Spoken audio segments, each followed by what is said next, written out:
Hello.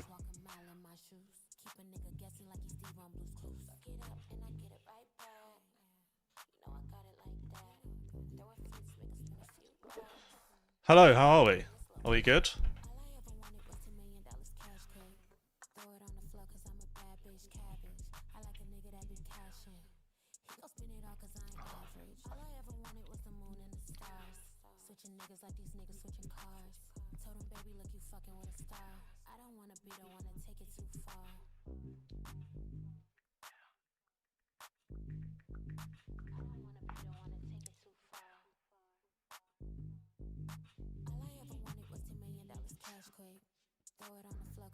Is Littler playing? I don't know actually. We'll have a look through the stuff in a sec.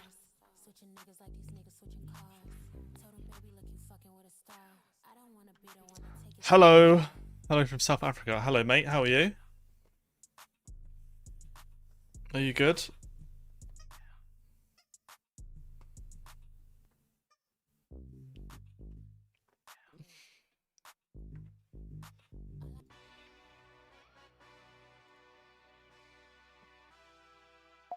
Master Michael. Oh, you can't ring me now, mate.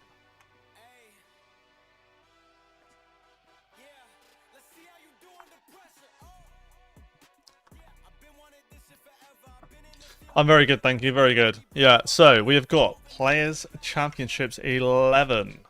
How exciting.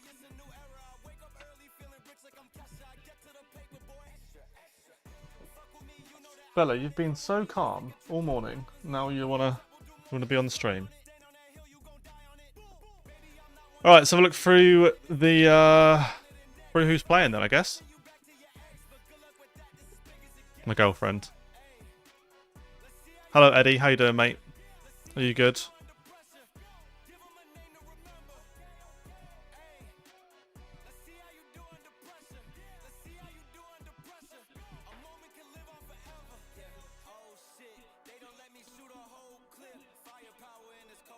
Alright, one sec.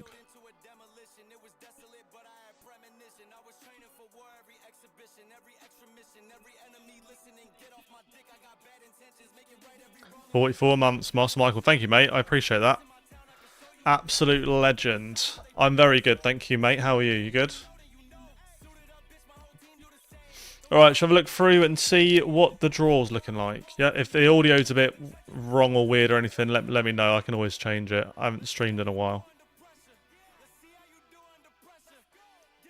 But, so, board one, we have got Wessel Nyman versus Jeffrey Deswan. Connor Scutt versus Dimitri Vandenberg. Amazing 10 data. Thank you, mate. It was good. Yeah, it was really good. Barney versus Tom Sykes. Then Chris Landman versus Nathan Potter. This is Nathan Potter's first Pro Tour ever today. So, exciting. Exciting stuff. Quite looking forward to it. No Ash on this one. No Ash on the Pro Tour, unfortunately. Board 2, we've got Josh Rock versus Adam Leake. We've got Tommy Lishman versus Arno Merck. Ryan Sell versus Leon Weber. And Jeffrey de Graaf versus Richie Edhouse. Board number 3, we've got James Wade versus Carl Sneed. We've got Ryan Meikle versus Thibaut Tricol. Cameron Menzies versus Alexander Merckx. Lucas Veinig versus Martin Lukeman. Board 4, we have got Luke Woodhouse versus Mike Kivenhoven. Mensa Sulovic versus Nick Kenny. Gary Anderson against Jimmy Van Schie. That could be a good one. Looking forward to that. We also got David Sharp versus Martin Dragic. Board number 5, Ross Smith, Bradley Brooks, Darryl Pilgrim, Mickey Mansell, Kim Hybrex, Denny Alder-Coulter, and Dominic Grulish versus Tyler Thorpe. Bit of a youth one, that one. Board number 6, Damon Hetta versus Cam Crabtree, Scott Williams versus Jack Tweddle, Joe Cullen versus Philippe Bariza, Rob Cross versus Adam Paxton. Board number 7, we've got Danny Noppert versus Kai Gothard. We've got Duran Vandervelde versus Richie Gregg. We've got Karl Sedlacek versus Jim Long. We've got Victor Tingstrom versus Owen Bates. Yeah, Rob Cross is playing, mate. He's got Adam Paxton last on board 6. Board number 8. Nico Springer versus Rusty Jake Rodriguez. Jeffrey Sparadons versus Matthias Ellers. Daryl Gurney versus Thomas Lovely. Bo Greaves versus Aidan Kirk. Board number 9. Chris Dobie versus Core Decker. Darius Labanauskas versus Peter Wright. Michael Smith versus Marvin Kraft. Sebastian Bielwitsky versus Yorick Hoffins. Yeah, I'm looking forward to seeing how Nathan gets on today. It should be good. Board number 10. Neil Zonneveld versus Charlie Manby. Joe Hunt versus Wesley Plaisir. Martin Schindler versus Christian Kist. Richard Veenstra versus Benjamin Pratnamer. We have got on board 11 Jermaine Watamina versus Mervyn King. Ricardo Pietrezco versus Titus Kanek. Ryan Joyce versus Gabriel Clemens. And Callan Rids versus Tavis Dudney. Board number 12, we've got Jan van Veen versus Sepsi Lap. We've got Maximilian Chavinsky versus Madaz Razma. We've got Andrew Gilding versus Adam Gavlaus. Rob Owen versus Keen Barry. Board number 13, Stephen Bunting versus Ricky Evans. Andy Bolton versus Alan Suter. I'm looking forward to seeing how Suter gets on. He ran the marathon yesterday. So it'll be interesting to see how Suter gets on today. Mike De Decker versus Stefan Hendrick. And Christo Reyes versus Marvin van Velzen. Board number 14, Dirk van Dijvenbode versus Niall Carlton. James Hurrell versus Stephen Rosney. William O'Connor versus Mario van der Bogada. And then Brendan Dolan versus Justin Hood. Very Irish-themed board number 14. Board number 15, Luke Humphreys versus Reese Griffin. Oscar Lukasiak versus Shane McGurk. Dave Chisnell versus Sam Price. Stefan Belmont versus Max Hopp. And then the last board, we've got Christoph Ratajski versus Derek Coulson. Adam Lipscomb versus Tom Bissell. Kevin Dukes versus Stephen Burton. And Ian White versus Adam Warner. What an exciting day of darts we have ahead of us. Very, very exciting. Let's put the slow scroll on.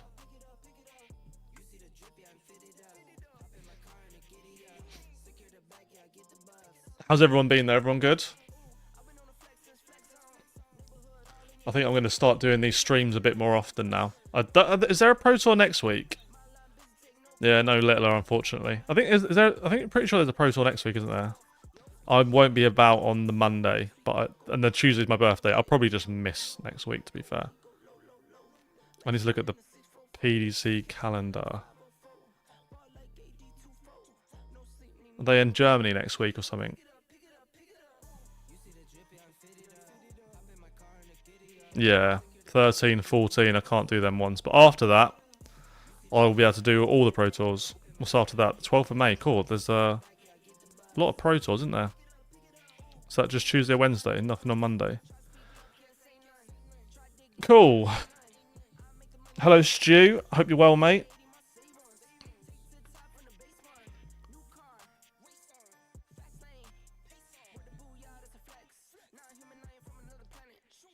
Looks like we've got a busy few weeks of Pro Tours. Definitely be following along.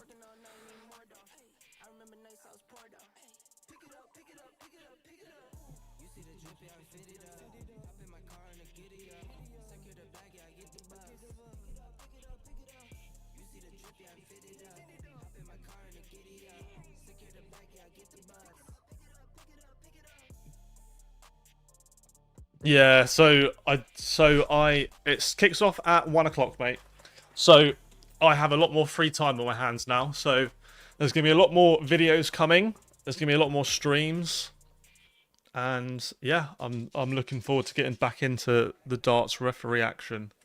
Should be good. I'm looking forward to it.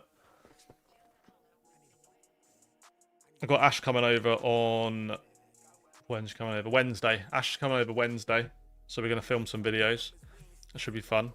And my darts are going quite well at the moment as well. I'm actually playing quite well, so that's nice.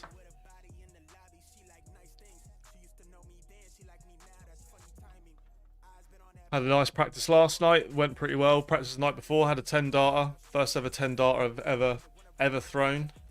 Which was nice. Just got to do the 9 now. Be easy, won't it?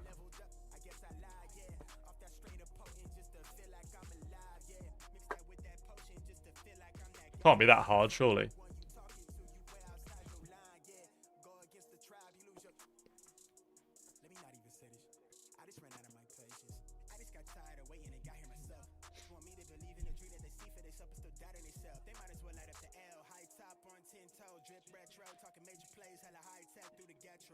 I see a post on TikTok about OG darts creators and everyone named the darts referee the best. Yeah, I am. I'm about as OG as they get. Unfortunately, that's not the best thing in today's market. Kind of fallen off a little bit, but we'll be back. We'll be back. We'll get the content going again. I've just had a bit of a weird 2 years. I've had a very odd 2 years, and I've had a lot of things change, a lot of things come up, a lot of things go wrong, a lot of things go right, a lot of weirdness. But I think today's the day. Today's the day it all changes. I'm feeling it.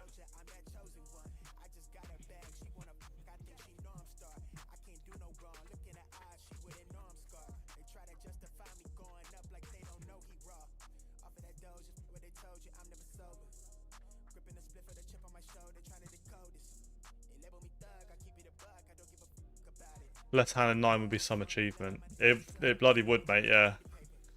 How close have I got to left hand in 9?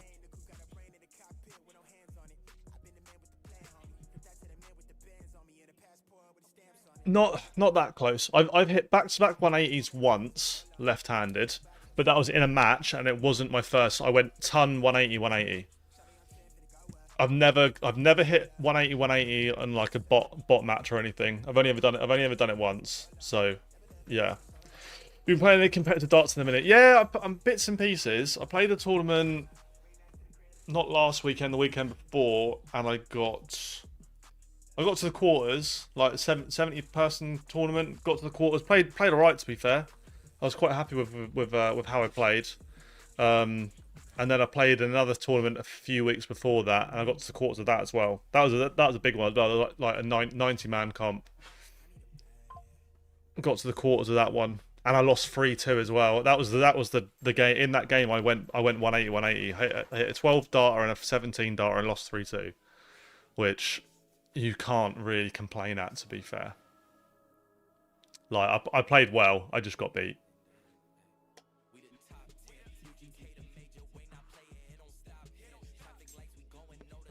But it's coming. It's coming. Yeah. Yeah, I feel like my darts is in a really good position at the moment. I'm enjoying practicing, which is a big thing for me. I like Saturday and Sunday this weekend just gone. I drove to my office. I had 3 hours just playing darts, like Saturday and Sunday. I want to leave my house and go practice now, which hasn't always been the case. Definitely hasn't always been the case. Sometimes I'd play once a week and it was on a Friday, and like I'd practice for an hour before a Friday league match, and then I'd play, and then I wouldn't pick up my darts again for another week, and then I'd play again. But now I'm like going out of my way to practice, which is nice, because I like playing darts. It's just it's one of them sports, isn't it? When it's not going your way, it's not fun at all, but when it is going your way, it's such a rewarding sport to play. And at the moment, it's going my way. So let's hope that continues.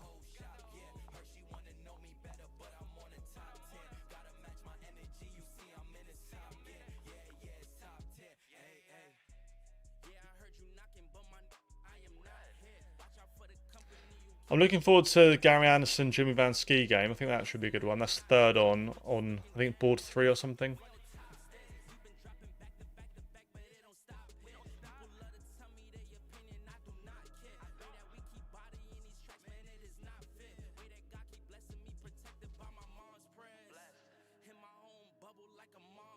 You're alright, Bella. You're just chilling.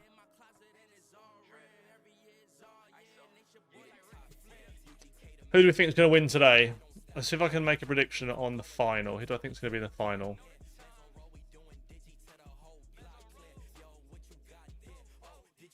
What was that?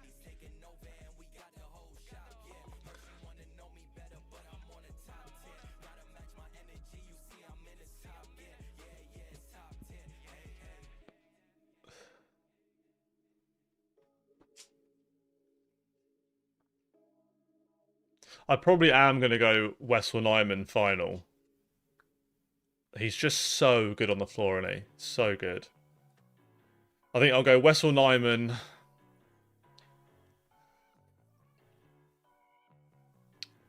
Wessel Nyman, Chris Dobie is number 1 and number 2 seed, which like makes perfect sense that will be the final. I mean, Wessel Nyman versus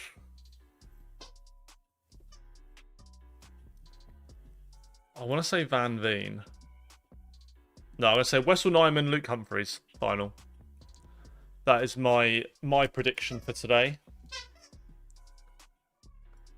Got your toy, Bella?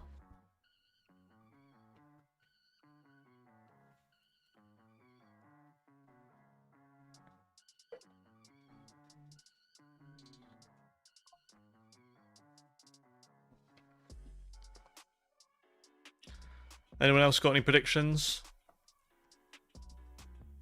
Or who are we supporting today?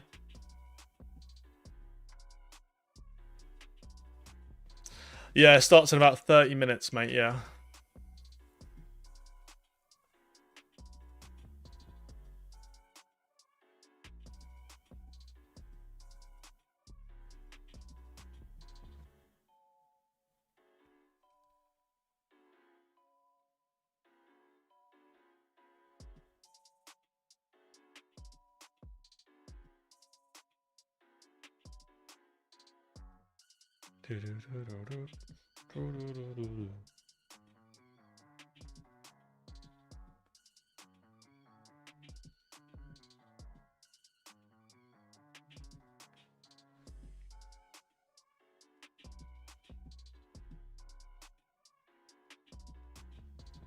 Yeah, board 4, Gary Anderson, Jimmy Van Ski. That should be a good one.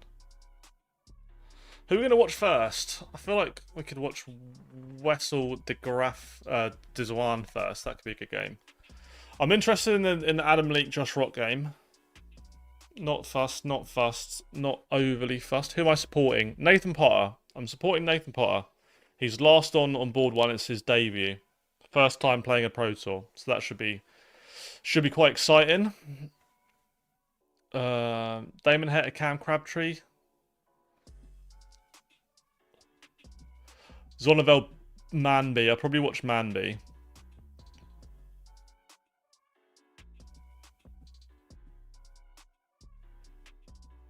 I reckon I'll watch Sonneveld Manby and either Nyman Dizwan or Rock Leak. I reckon. But yeah, definitely team Nathan Potter today.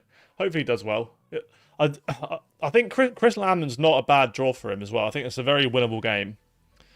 But it's just good to get a bit of experience on this for him.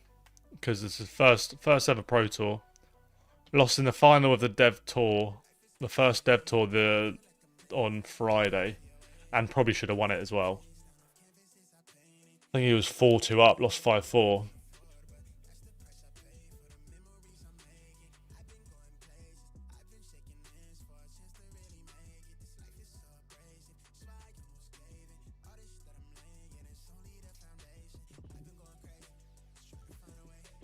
Hopefully Joe can win some. He's sat 40th at the moment. Really? That's pretty good. Oh, I forgot where he's... I think was he second on somewhere, wasn't he? Yeah, Wesley Plaisir. It's winnable.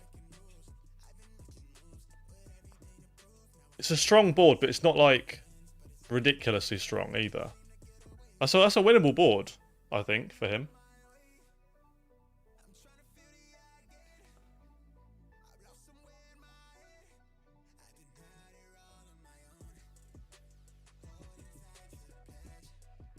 Yeah, it could be an interesting board.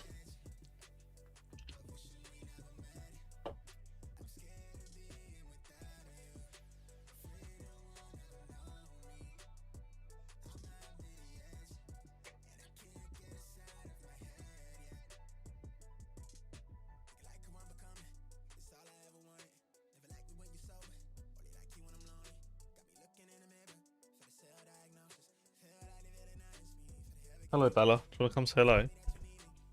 Come on in. How'd you get? Bella. Come on. Ugh. Ugh, it's so heavy. She got a toy with her, so she's chilling. Ain't you, darling? Luna's gonna want to get involved now. You watching the darts?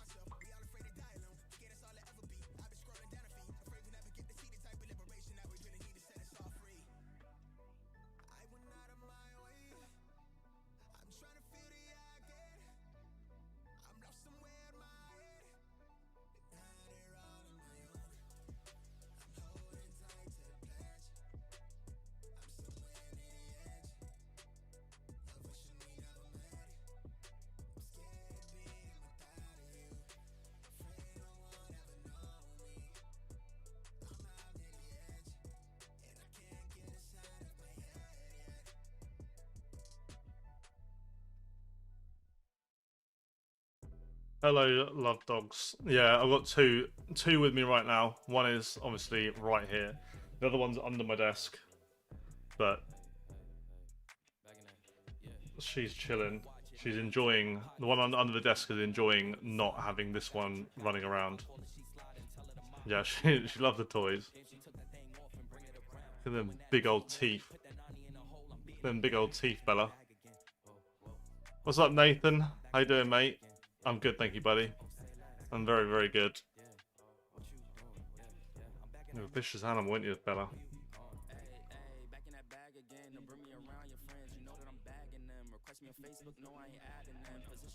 You getting down? Yup. Had enough of your shit, daddy.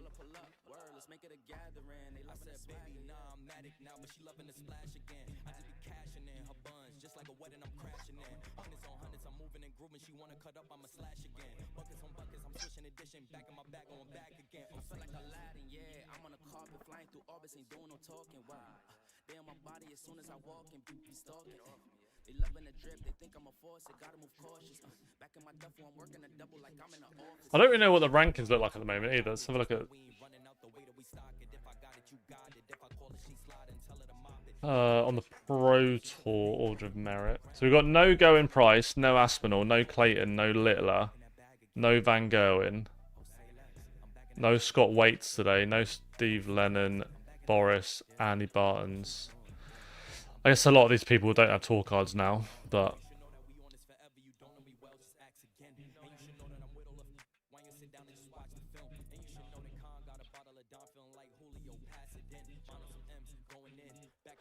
looking forward to today. Should be interesting.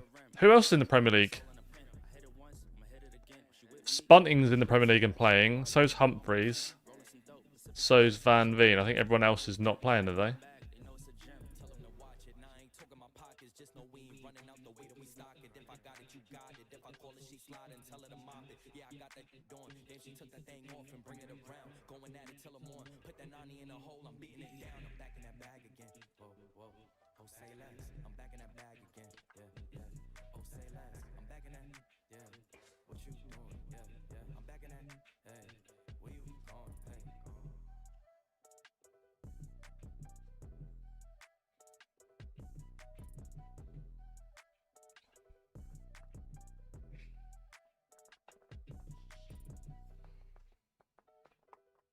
No doubt Ricky Evans, if he gets beaten by Bunting today, will be saying, what is it he puts on Twitter and Facebook? He's like, he always complains that he gets like, he plays really well and still loses all the time.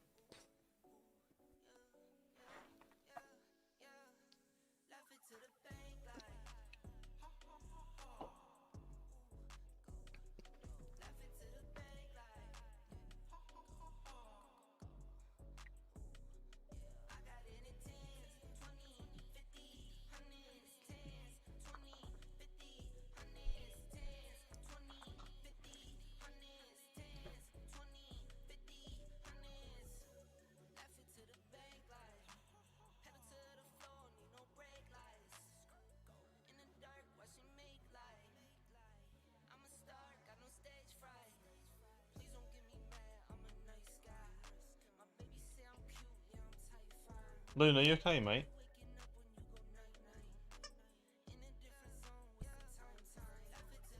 What's everyone up to today then? Anyone at work?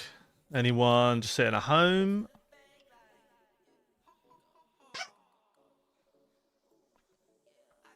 At school? Anyone watching from school?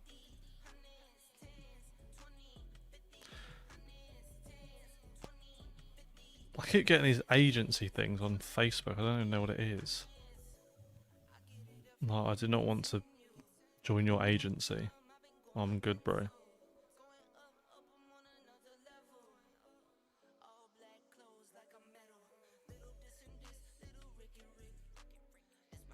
Also, does anyone have any content that they would like to see? I'm filming a few videos with Ash on Wednesday, so that should be fun. But I'm just trying to so back in the day, it was easy to make content because no one else did it. No one else did it very well.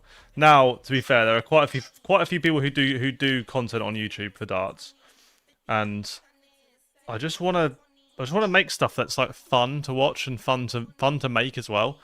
I don't really like the idea of making crap. It has to make sense. Has to be quite good. So if you have any ideas of videos that you think would be good ideas to make, then please feel free to let me know. I will be all ears.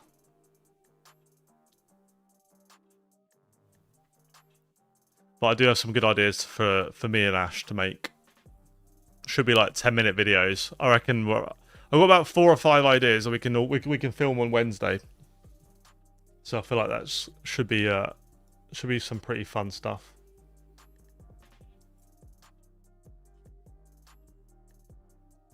Just heading to work in Canada, 5:35 AM. That is very early, mate. Very, very early.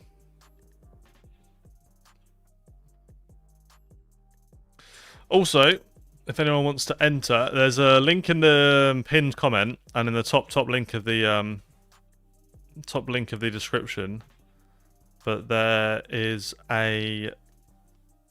at Dark Gear Competitions, they're doing a giveaway at the moment. It's a free to enter giveaway. It is a full Scolia home setup plus the flick camera. They're doing it, so it ends in a couple of weeks, but it's free to enter. It's costs nothing. You just have to sign up. So if you want to have a go at that, have a free chance to win a full Scolia and the flick. It's worth a grand, all of that together. Even if you just win it and sell it. It's on the link in my pinned comment. So go check it out.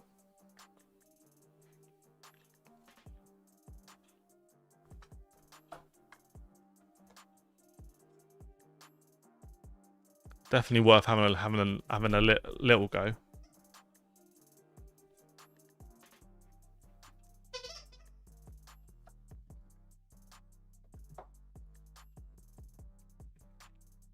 Alright, I need to put this. Oh. I need to remember how to stream. I haven't streamed since Q School.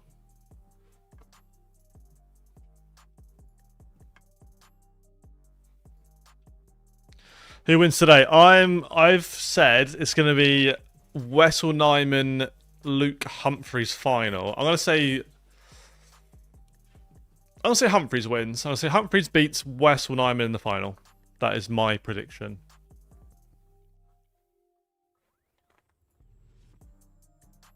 That is what I reckon. I'm looking forward to watching Nathan Potter, though. Nathan Potter's playing today. It's his first time on the Pro Tour. He's a good guy as well. I like Nathan. You're alright, mate. It's my toy. It's my badger. Squeaky badger, not yours. Alright, you can have it. Fine. Who do you reckon, Andrew?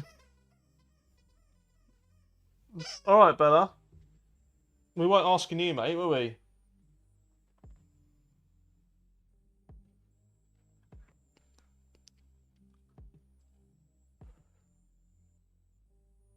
Give us a rogue shout. You got what's your ambition with playing darts and goals going forward that maybe create content and come back on the board as well? Yeah, so realistically, I was saying yesterday, right? So I've always wanted to be a professional dart player. I've always wanted to be, but because I've got dartitis so many times, like I first got dartitis when I was like 11 years old.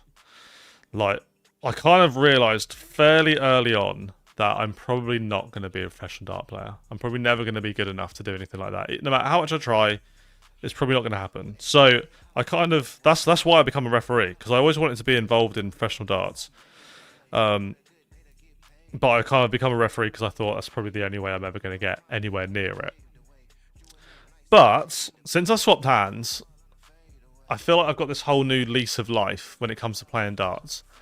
I went into left-handed with 20 years of darts experience, just with the other hand, and I feel like it's been just over 2 years now since I swapped, but I now feel like I'm playing to a standard where I'm actually competing with like Super League and county players. Like I've played a few tournaments where I've beaten good Super League players, I've beaten people who play county, and I'm using my other hand.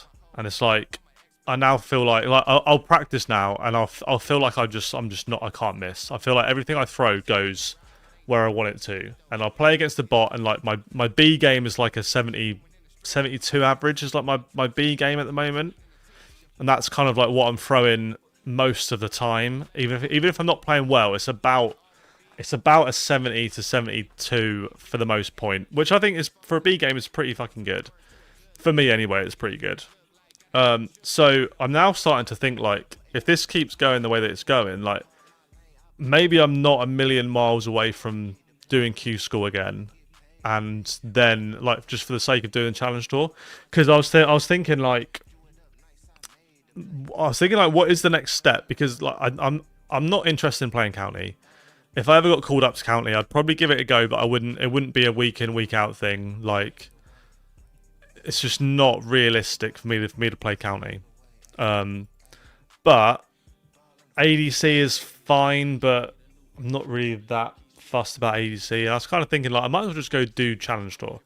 Like 5 tournaments a weekend, like 5-6 weekends a year. I was like, I'm going to gain way more from that. But then that obviously requires me to go Q school, which I'm not ready for now. But I was thinking, like, I wouldn't go next year, but I might go the year after. So I might go, like, 2028. But I'm now starting to think, like, Q school could work next year. If I would like to get my B game to, like, a 75 average. If I can get, like, the game that I show up and play, if I play alright, it's about a 75. And this is against good players as well, not against, like... If I play against a 40 average, I'll probably average a bit lower. But as far as Q school goes and challenge tour goes, I'd like to think if I turned up and I played alright, I'd average, like, at least over 70, maybe, like, 75-ish. Which I don't think is impossible to do in the next, like, 8 months or so. So I would like to potentially do Q school next year, if not the year after.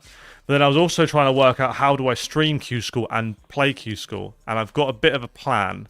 I think I could stream Q school from my hotel room at Milton Keynes if I can get a good enough internet connection. So I can bring my computer with me. It doesn't have to be my crazy computer. It can just be like a not so good one. But I'll get it set up in the hotel room, go down, register, have a dartboard set up in the hotel room, and then sort of stream the first bit of Q school. As soon as I'm like 15 minutes away from being on, go downstairs, put the game on the screen, go downstairs, play it, come back upstairs and stream the rest. Which I think is very doable. So I think that could be a really good way of doing Q school. It could be a really interesting way of doing Q school. Should be very different, but I think it would be really fun. I think it's doable. So, we'll see. Rob Cross wins it. Needs a deep run to get into the match play. Let's have a look at the match play race at the moment. World match play race. So at the moment, Mike the Decker, highest ranked player, not in it. Rob Cross. Right, Rob Cross is he's too far off it, I think, to get in this side. Where is he over here? I have no idea. I'll have to search his name. Oh yeah, he's not too. Yeah, 10 grand off. When's the cut-off? July. He's got plenty of time to get in there, but yeah, he needs to start making a run now. Could be interesting. Yeah, I mean, even if I don't get to stage 2, which obviously I'm not expecting to get to stage 2. If I didn't get to stage 2, then I just stream day 3, stage 1, and then I just go home, and then stage 2. Then I wake up the next day and stream stage 2. Imagine I got there though. Imagine. I don't think I would. Though to be fair, if I had the same draw if I had the same draw as I did the first time I did the last time I did Q School, the first time, there were 2 games that when I played Q School the first time with dartitis and I hadn't thrown a dart in about 3 weeks before Q School because I had COVID as well and it was like peak COVID time. I actually think there were 2 games I could have probably quite comfortably won, but I didn't. But you never know. Might be a thing for next year. I think I'll see how the darts is going, and then go from there. I think it could be interesting. The problem with Q School last time when I went was I entered the Q School averaging I was probably like a low 70 average player. I went to Q School thinking like if I just average in the 60s or something, like it'll be fine. No one's expecting me to do anything. And anyway, I got dartitis. Dartitis come back about 2 months before Q School, and I was considering not bothering entering because of it. But then I thought, oh, I'll just enter. And then, like 3 weeks before Q School, I got COVID, so I didn't throw a dart for about 3 weeks before Q School. And I still had a bit of dartitis, and I knew that there were a lot of people watching as well. And I was like, I just had an absolute stinker. There were 2 games that I think I probably could have won, but didn't. So, oh well, next time. I just want to turn up to Q School when it's time. I want to turn up and not make myself look stupid. That's it. Because that is the biggest worry, is I turn up and I average 50 and I play shit. Like if I can just hold my own a little bit, even if I average like mid 70s and I lose all 3 games, I'm happy with that. Even if I average high 60s and I lose all 3 games, like that's okay. I just don't want to average in the 50. I don't want to average in the 50s. I just don't want that. I'm not doing that at the moment, so I should be fine. But we'll see. It's a long way away, to be fair. That could all change very much. But we'll see.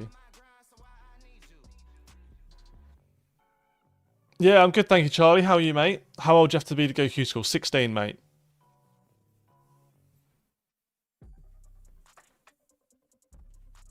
But also, like, I've got no, like, as far as alcohol levels go for Q School, I've got no idea.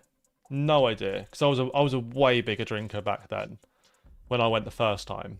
And I don't really drink anymore. I'll have a few beers if I'm playing darts, but, like, that's it. So I've got no idea. I feel like I'm going to need at least 1 or 2 more beers than I would have on, like a local comp to do Q School, but I need to work out that level because I've got no idea. Genuinely have no idea. Normally I'm pretty good at knowing what I need. I've not got a clue at the moment. So I've lost a load of weight as well since the last time I went to Q School, and I don't drink nearly as much as I used to. So levels, not a clue. Honestly, not a clue. I think I'm just gonna have to just feel it out, really.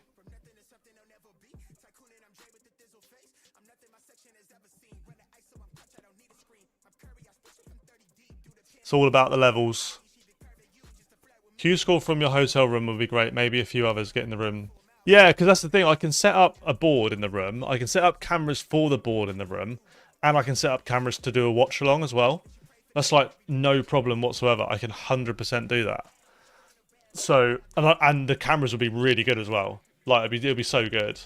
I might do it. You know, I'll see how I'm doing in like November, December. See how we're getting on. If I'm continuing to improve, I think I'll do it just for the sake of I think the experience will be really good. I think having the challenge tour for a year would be really, really good for me. Because the last time, when I went to Q School the last time, I didn't do challenge tour because the dartitis come back, and the whole idea was do Q School and then I've got a year's worth of challenge tour, and I didn't do a single challenge tour because I just couldn't throw a dart. But very different me at the moment compared to then. A lot more mental strength than what I had when I went last time. And I just think I think I could do all right. I don't think I'm going to get a tour card. I don't think that's going to happen whatsoever. But I think I could do all right. I would just like to just turn up and just not look stupid. How do I think Nathan will get on today? I think he's got a good chance of winning this first game. And I don't think Tom Sykes or Barney is a terrible draw for a seeded second round match. I think Wessel Nyman in the board final was a bit of a push, but game by game, I think he can beat Chris Landman. I think he's good enough to beat Chris Landman. So we shall see. We shall see in about an hour's time. I'm looking forward to seeing how Nathan gets on though. Should be good. Should be really good.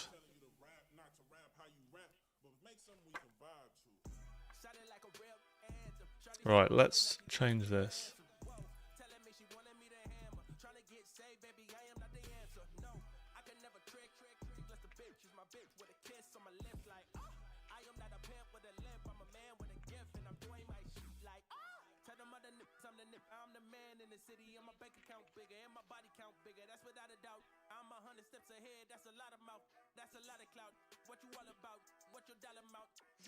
Are you playing Summer 60s or not? Still not doing it. Yeah, I'll be doing it.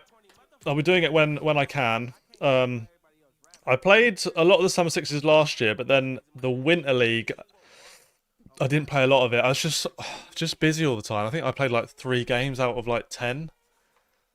I just had so much work on and stuff that I just didn't really play that much. Worst case scenario, Q School doesn't go well. You have challenge tour to shut everyone up. Yeah, there is that. I just don't want to. I don't want to.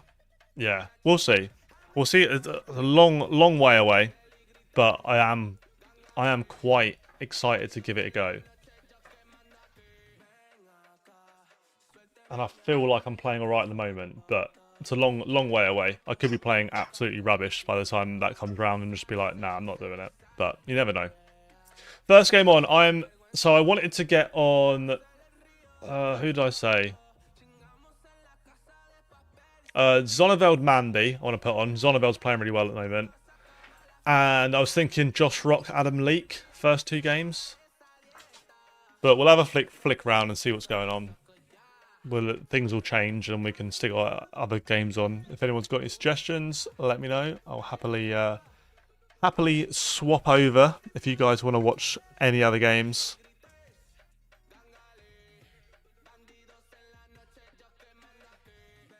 If I play 50 average left-handed, that's my top level. I'm playing alright at the moment. I'm practicing well. No, I'm practicing well, and I'm playing tournaments, and I'm beating decent people in the tournaments. So yeah, hopefully all goes well. Hopefully, but we'll see. Plenty of time before I've got to worry about any of that sort of stuff. I'll just keep practicing, keep improving, and then we'll see where we're at in like November time. And then I may well chuck myself in for Q School. We'll see.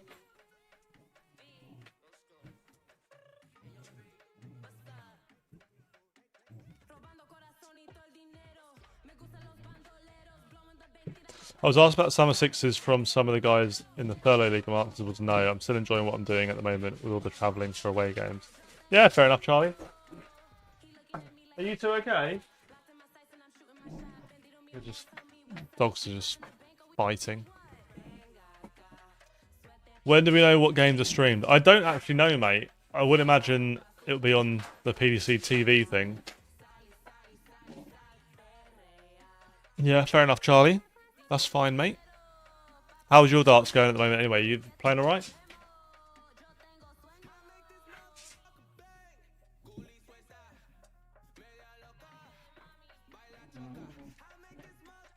Right, let's get ready for some matches.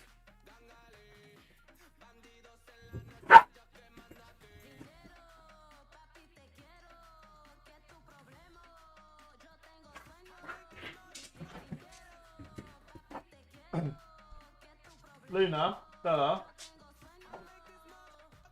You don't need to play fight now, do you? You've been so good all morning. Playing good at the moment. Nice, mate. Good. Love to see it, mate. Love to see it.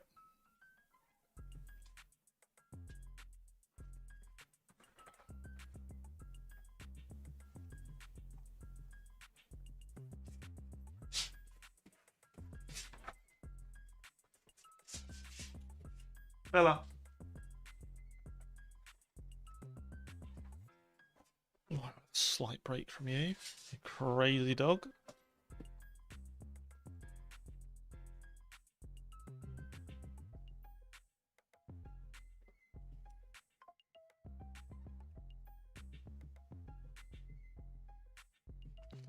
Right, should be starting any minute now as well. We'll get some games on, see how we're going, and then we will watch some darts. I'm looking forward to it. Should be a good day.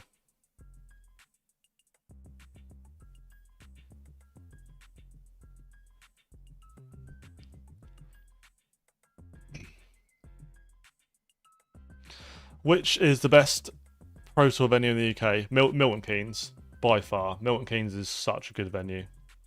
It's a really, really good venue for darts. My favourite of all time was Barnsley, but they got rid of that a while ago. I used to love going to Barnsley when I was a ref.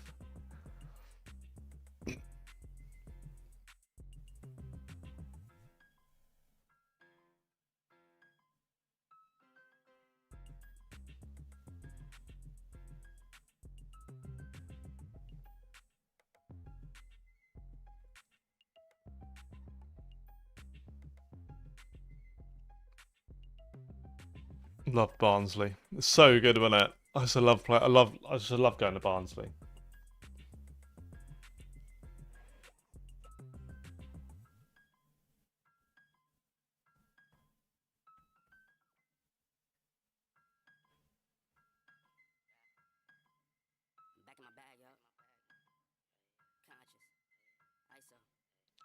Yeah, Tyler Thorpe's playing. He's got Dominic Grulish last on his board. Play Q score in 2012. I started reffing in 2012.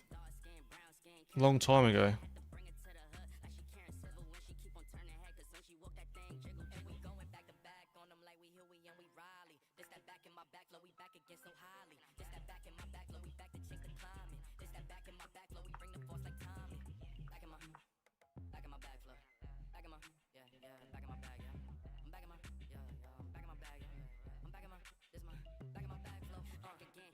Right, Josh Rock, Adam Leake. I'll get that one ready to go. And then I want to watch Charlie Manby.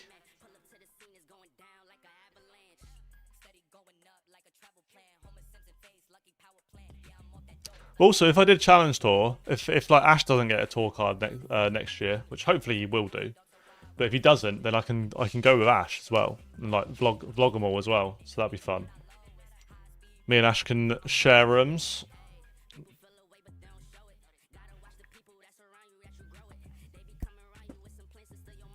Anyone ever turned down a tour card after winning one at Q School?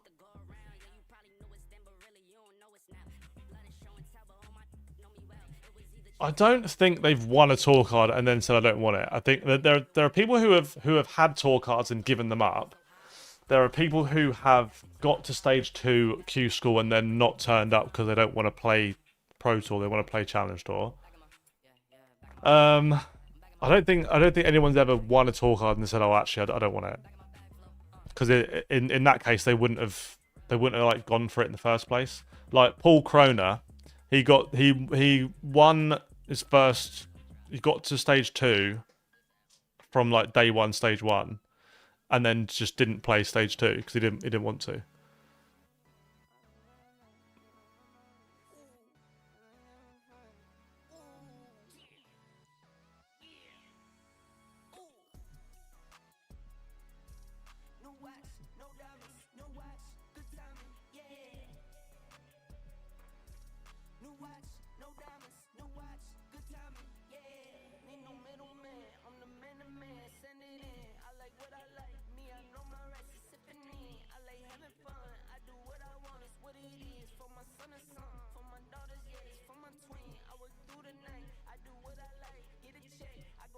Here we go.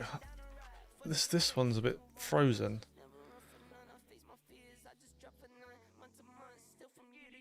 There we go. Right, we've got the games ready. I'll get the other screen up as well so we can follow along on what is happening. And the Pro Tour starts now.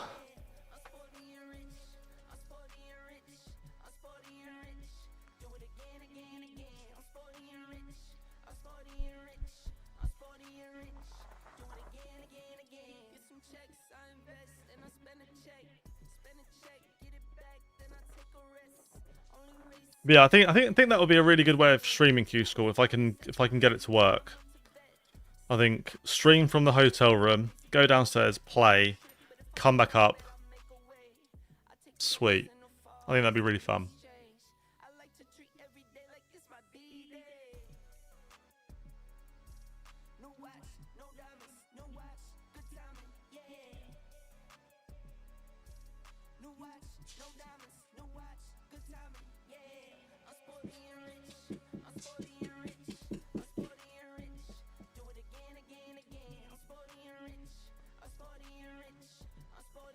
Few special guests on the stream. Yeah, definitely, mate.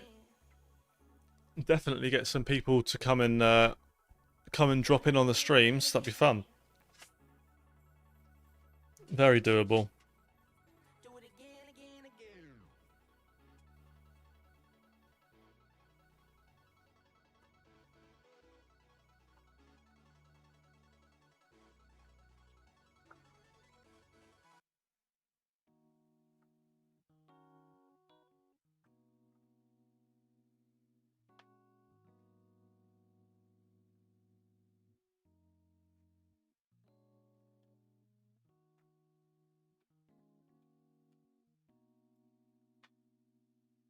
Right, let's have some predictions, guys. Zonneveld versus Manby. What are you going score-wise and who wins? And then Josh Rock, Adam Leake, score-wise, who wins? I think Charlie Manby... Does he beat Zonneveld? I think if he does, it's close. I'm going to say 6-5 Manby. I'm going to say 6-2 Josh Rock. Why is Dark Hate being weird? Like, the game started, but it's not opening it. Who knows? Got a bit of a weird start to this. Oh well. Charlie Manby won the bullseye. Kicks off with the 1-3-2. So the winning the bullseye backs up my 6-5 theory nicely. But Zonneveld's playing really well at the moment. Really, really well. Zonneveld 6-3, Rock 6-4.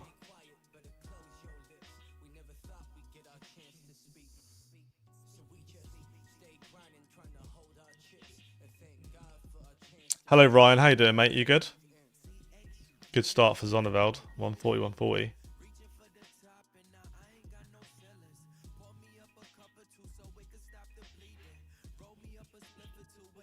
Break a throw chance early for Zonneveld.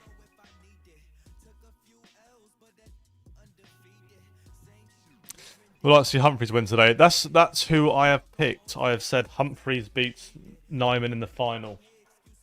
That was my prediction. So yeah, I'd like to see that too.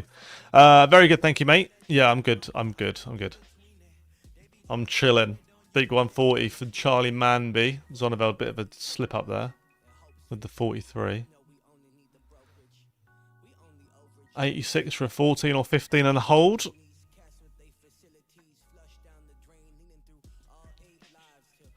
Misses. Chance here for a break.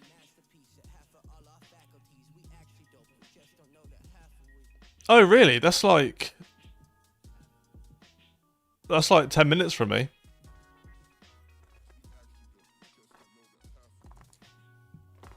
Nice, mate. Big breaker throw there. 14 dart breaker throw for Zonneveld. Josh Rock game has begun as well.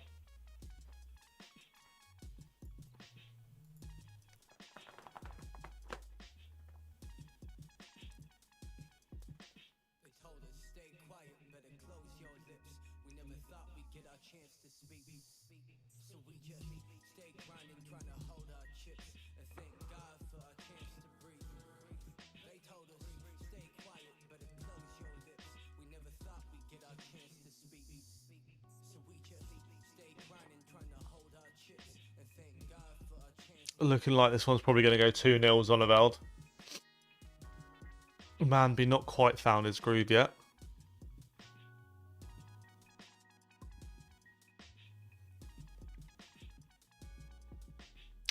Ricky Evans has gone 1-0 up on Stephen Bunting. Jermaine Watt-Mean has gone 1-0 up on Mervyn King. James Wade 1-0 up on Carl Sneed. Chris Dobie 1-0 up on Core Decker. Dizwan's currently 2-0 up on Wessel. What was that? Must have been a 12 dart leg his last one. I think he went 18 first. He's averaging 103. I reckon that was a 12. Not bad. Cat Crabtree 1-0 up on Damon Hetter. 11 darts start. Danny Noppert, 13 dart leg against Kai Gothard, 1-0 up. Zonneveld 2-0 up. Pro Tour stream like expected. Yes, mate. I can't do next week because I'm busy on Monday and Tuesday is my birthday. But I'm going to try and do the rest of the Pro Tours for the year. As long as I'm around, I'll do them. So different, isn't it? Well, it's the same as what it used to be. You used to do these all the time. Don't really do them anymore.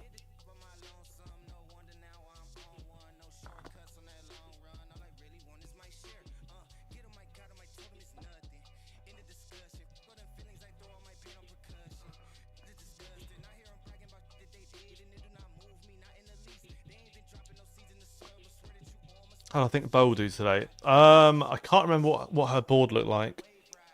I think she was on board 9 or something, I think. Board 8. Aidan Kirk. I think her board's quite nice. Potentially Daryl Gurney second round, but other than that, I think she beats everyone else on the board. I think she's got a good chance, to be fair. I could see her last 16. Maybe a bit better coming out of her, to be honest. We shall see. Hopefully she does alright. What do you reckon, Andrew? What's your prediction for Bo?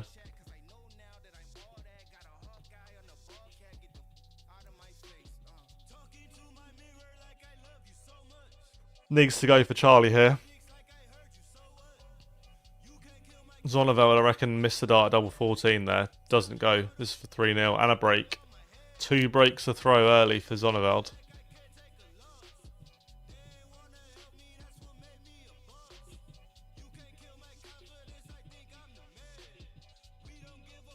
Zonneveld, big miss. 4 darts there to go 3-0 up.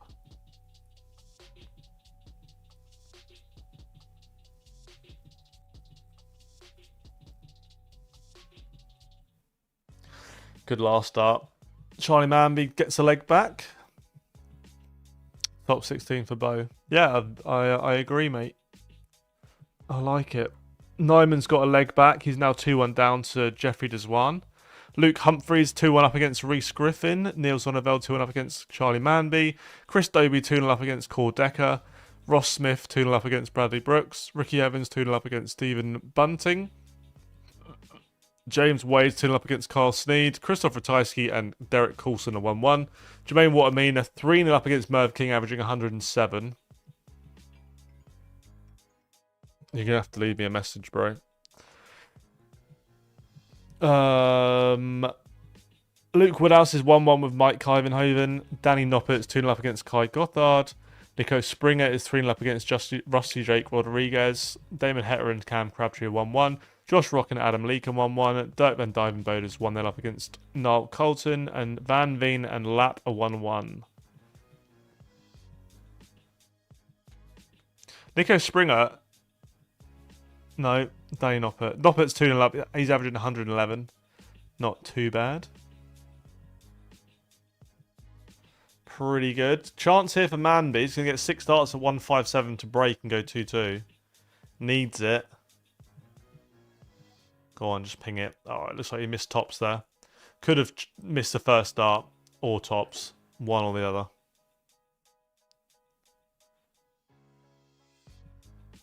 Bit of pressure there from Zonneveld. This has to go.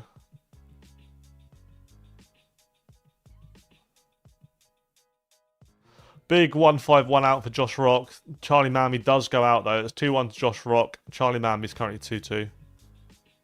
Hope Van Veen gets back in these, gets his form back in these floor tournaments. Yeah, I like Van Veen. One of my favourite players at the moment. He's currently averaging 112 to Setsy's 115.5. So he's in a bit of a game here. But yeah, I agree.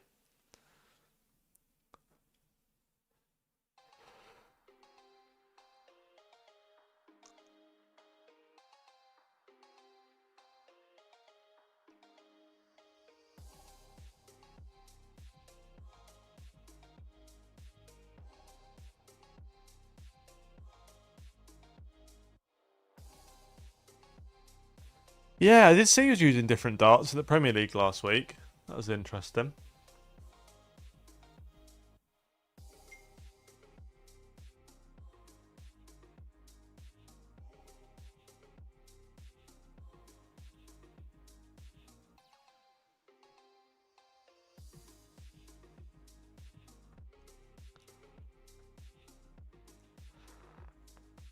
Yeah, be interesting to see how he gets on with them. He's currently 2-1 up. He's averaging 100.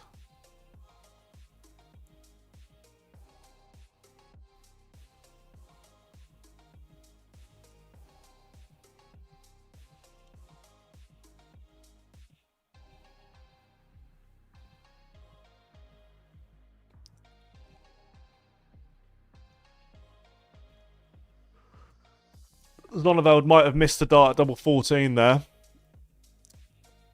Adam Leake goes out. He's 2-2. Charlie Manby wants 1-2-8. This has to go now. It does. Good darts. Hold a throw. 3-2. Good darts.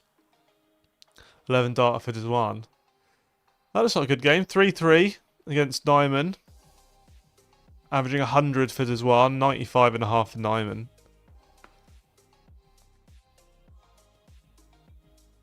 Jermaine Waterman is 4-0 up, averaging 107 still.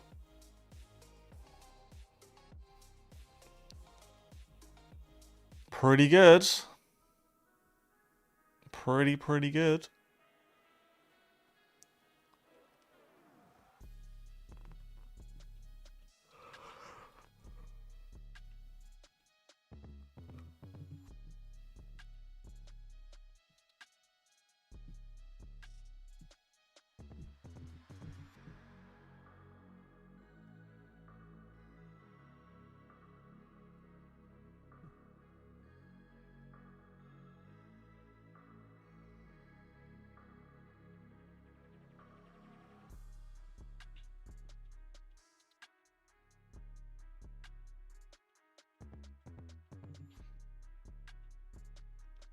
Looking like this one's going to go 3-3, unless Charlie Manby hits something big here. He needs a 180 here, really. 140 doesn't really do it.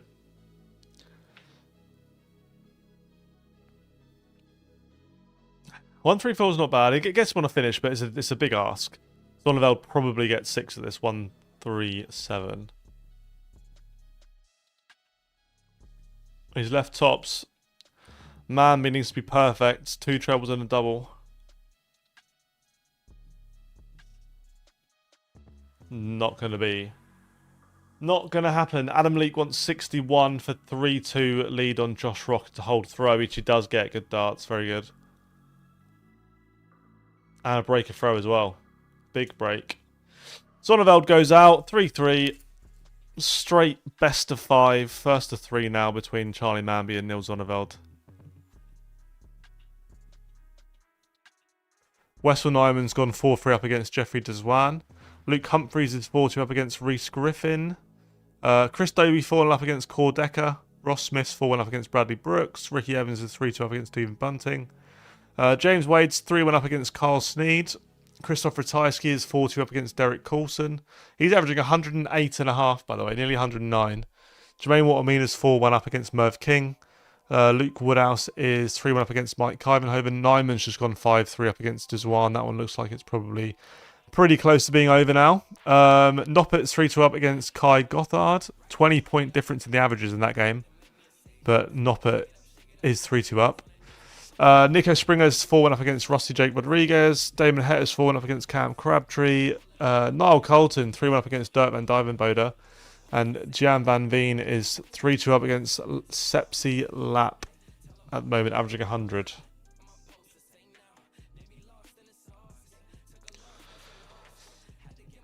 Charlie Manby only scores 39 there. Big chance for a breaker throw from Niels Zonneveld. 70 odd points in front plus whatever he scores here. Needs a big visit. 99, leaves 100. Manby's going to have to chase this around the board a little bit as well because the ton won't leave a finish. So might start in the 19s.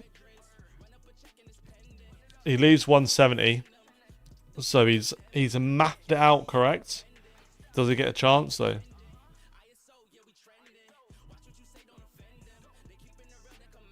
He gets a chance, but it has to go.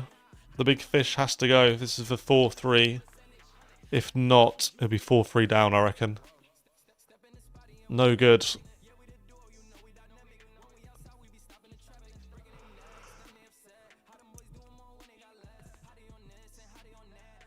Adam Leake goes 4-2 up against Josh Rock as well.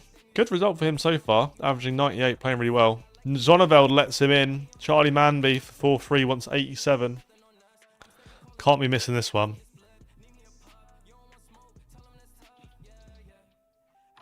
Does miss it. Misses the dart of the bullseye.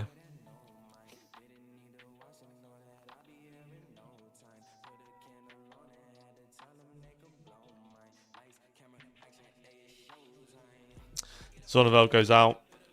Break a throw. Big break.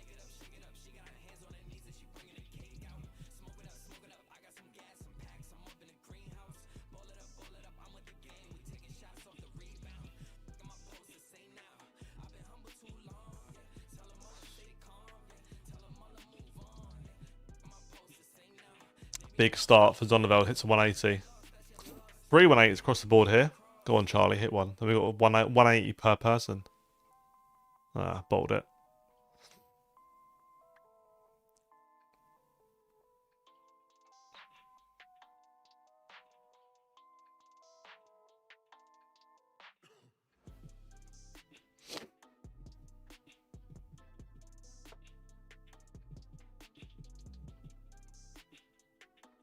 A lovely 11 dart leg for Josh Rocks. Now 4-3 to Adam Leake. He needs to win this leg here, Adam. He can't afford to lose this leg, because then it'll be 4-4 and a loss of throw as well. Needs to hold throw here for his best chance of winning this game. Good start. Can't complain with that. Manby needs a 140 at minimum. Doesn't get it.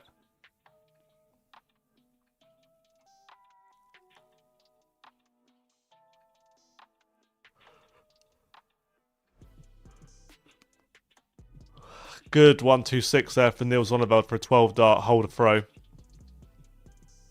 Nothing Charlie could have done there, but hit a 9 darter, so not gonna happen.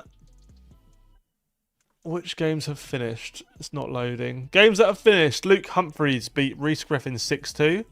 Jermaine Watamina beat Mervyn King 6-2 with 107.64 average. And Wessel Nyman beat Jeffrey Dizwan 6-3. And Damon Hetter's just beaten Cam Crabtree 6-1 as well.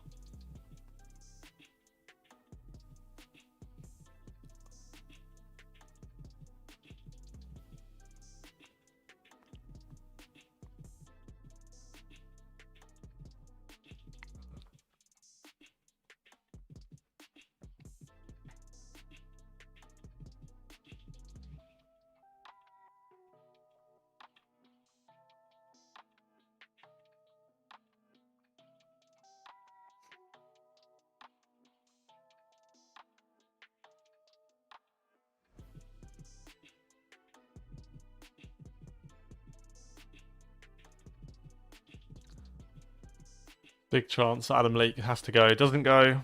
Josh Rock wants 51. This is going to hurt if this goes. All the Adam Leake fans are not going to be happy with this one. He doesn't. Gives him a chance. This is 5-3. Charlie Manby goes 5-4 now. He now needs to hold. He now needs to break a throw and a hold to win this one. But he needs to get the break a throw first.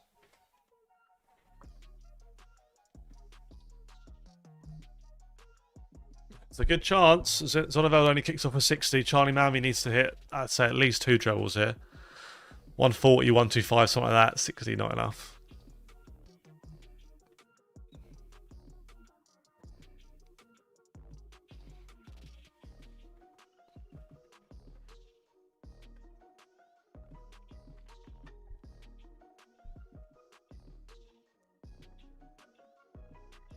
Adam Leake gets it.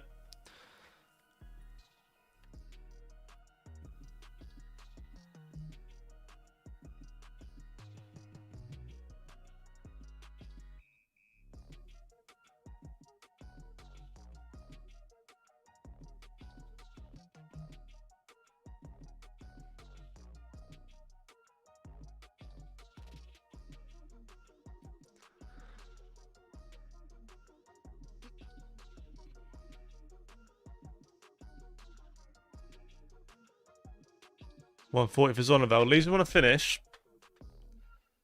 Charlie should get 6 of this. He might not, but he should. Zonnevel wants 141. Charlie wants 201. Only 57. I feel like that is potentially game over. I think Zonnevel gets 6 of this as well. Charlie Manby needs to check out 144 if he even gets to go at it. If she doesn't. Zonnevel beats Charlie Manby. That was a good game there. So far, Chris Dobie 161. Nico Springer beat Rusty Jake Rodriguez 6-3. Danny Noppert beat Kai Gothard 6-3. Damon Hatter beat Cam Crabtree 6-1. Ross Smith beat Bradley Brooks 6-2. Luke Woodhouse beat Mike Kyvenhoven 6-2. And Weston Nyman beat Jeffrey Dzwan 6-3. So look at this end of this game. We've got Stephen Bunting against Ricky Evans. I'd like to see Ricky Evans get a win here, although it looks like it could be going not quite going all the way yet.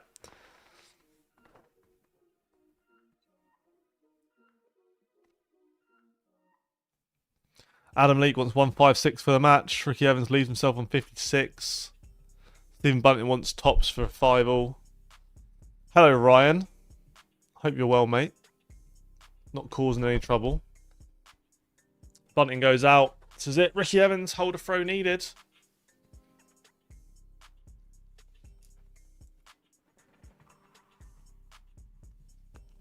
Adam Leake wants 76 to go through to put Josh Rock out.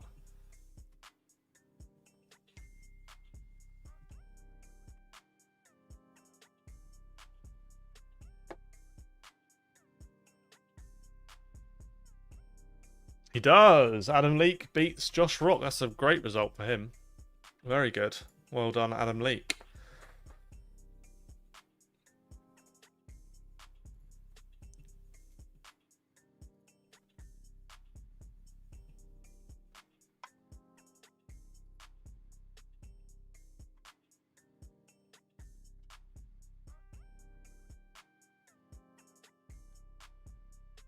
James Wade's looking very much in control for this one.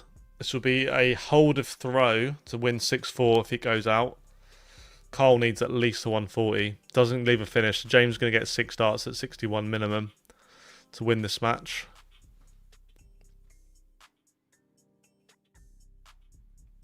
Ricky Evans has started off well. Ton 40, ton. Bunting needs a 140 to leave a finish. If he doesn't get it, it's going to give 6 starts to Ricky Evans at 161 for the match. Doesn't get it. So Ricky Evans is going to get 6 starts at 161.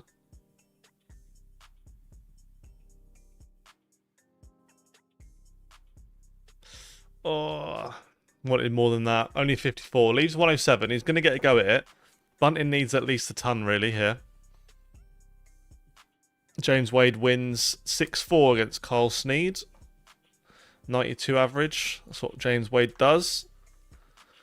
Big 140 for Bunting puts him back in this leg. Ricky Evans wants 107.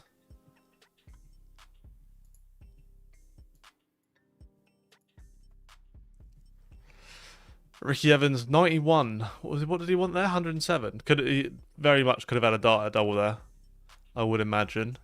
Bunting though 111 for the match.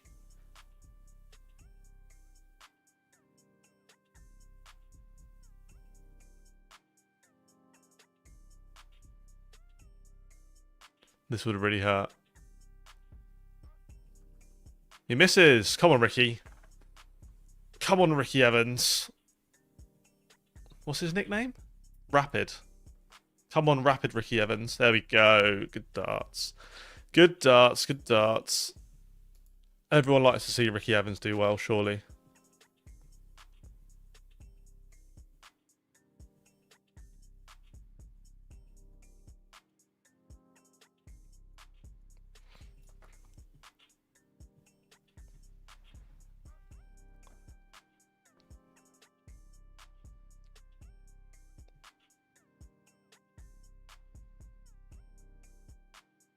Alan Suter's warming up. I'm quite excited to see how Alan Suter gets on today. He ran the marathon yesterday, so he's got to be aching a bit. He's got to be struggling to walk a little bit, I would imagine.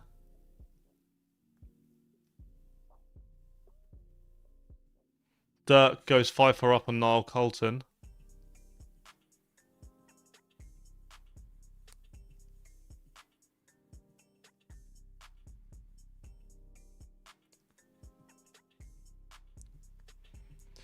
Is that on streaming board? Which one?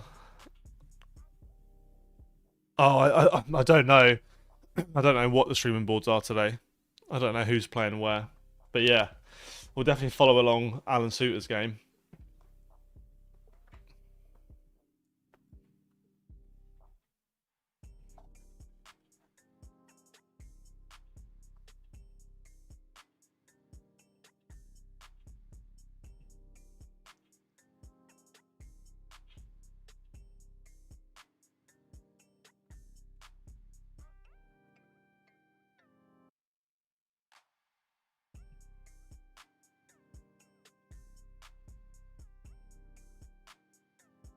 Rosicki's going to get 6 darts to 72 here. She only needs 3. Derek Coulson is out. Right, we'll stick a game on and I'll be back in a sec. Joe Hunt's just started against Wesley Plaisir. We'll stick Joe Hunt on. A lot of people are interested in how Joe Hunt gets on. I'll be back in a min.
I am back. Joe Hunt 1-0 up. 18 dart hold breaker throw. First one. Hello George. I know, mate. I know. It's been a bit of a wild couple of years, but today is the day. Darts referee is back. And yeah, should be fun. Hopefully everything goes okay. Dirk beats Niall Colton 6-4.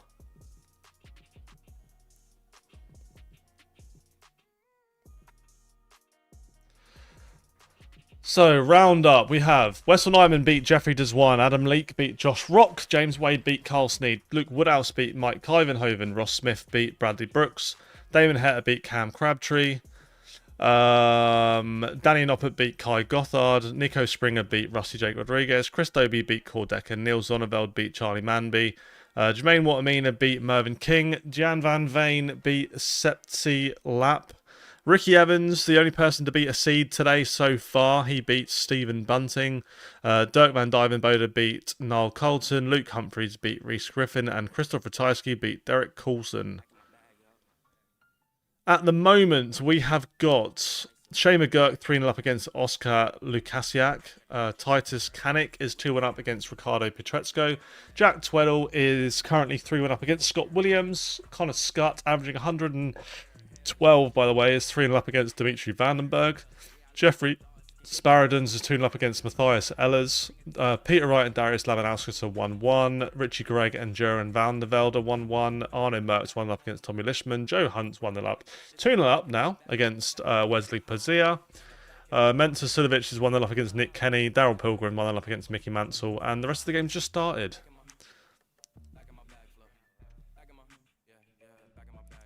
Poor Josh, man. Must be terrified some Fruit Loop called him out on Facebook. Josh who?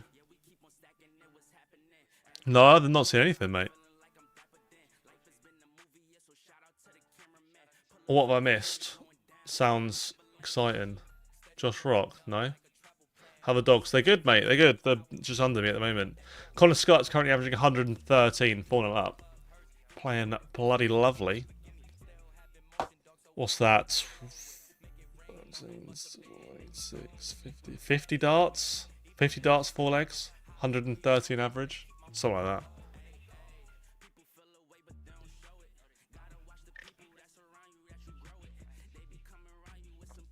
What happened to Josh Rock?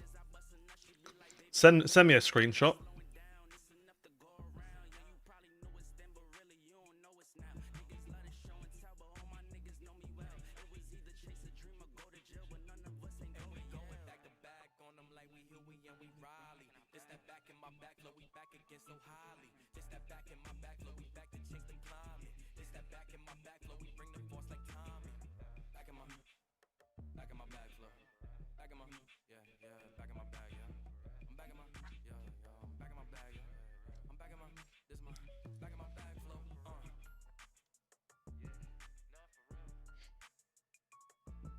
Connor Scott does not seem to want to miss today. Although he may well have missed the bullseye there for a 161. But he leaves 38 to come back for a 13 or a 14. If he decides to split it. Might go straight for it, to be fair. The way that he's playing, he probably will. If he gets to go, that is. Vandenberg wants 132. Not going to go.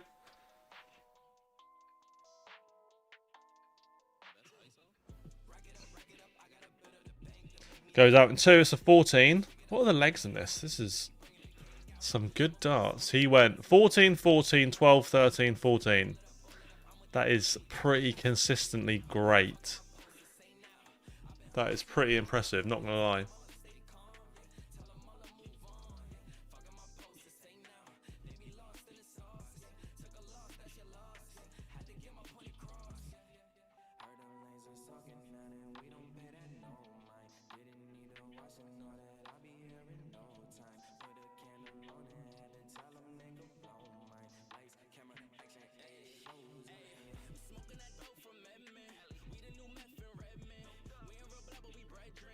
What's happening to Dimmy? He's averaging 94. He's just getting beat. No, he's not playing badly.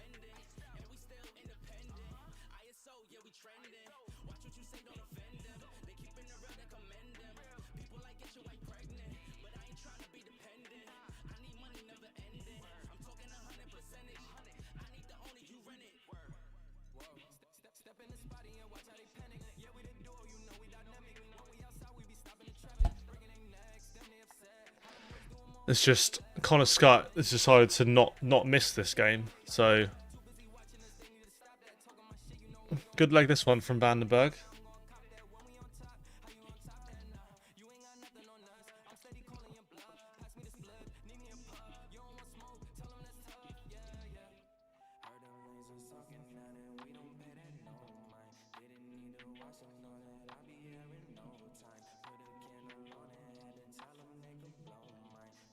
Joe Hunt for 3-1. Needs tops. Sent it. Right, let's have a look. Where do you send it? Oh, there we go. Don't worry, I found it.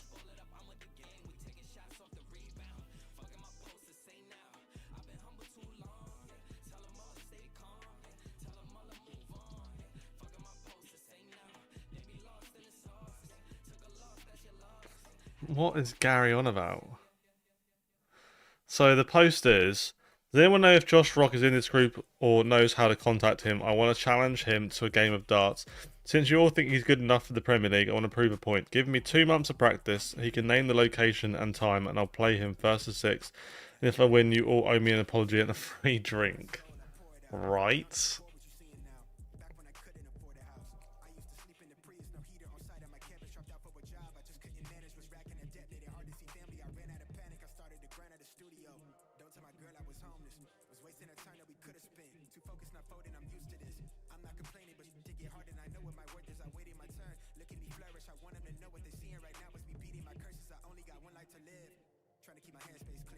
Yeah, people are just a little bit stupid, aren't they? People are just some guy called Gary Shaw. People are just a little bit unintelligent. He reckons he can beat Josh Rock after 2 months practice.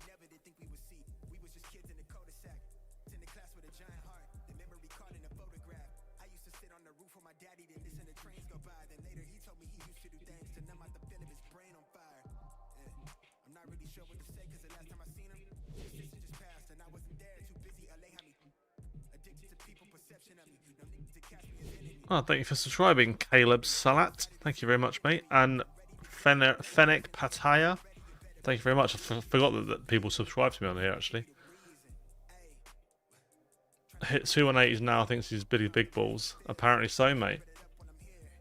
Apparently so. Right, who do we actually want to watch? Who do we want to watch? I don't know.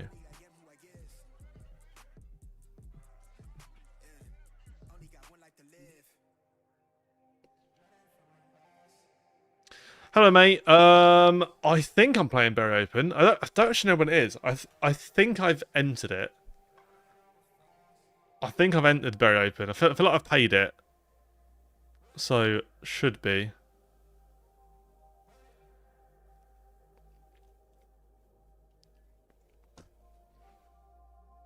Oh, Alan Suter just ran the marathon. Let's see how he's getting on. Anyone who's beaten Nick Kenny? Well, you don't like him? Sulovic is beating Nick Kenny at the moment. Not a fan of Nick Kenny? He's from your direction, isn't he? He's playing Barney now. I think the game's just started.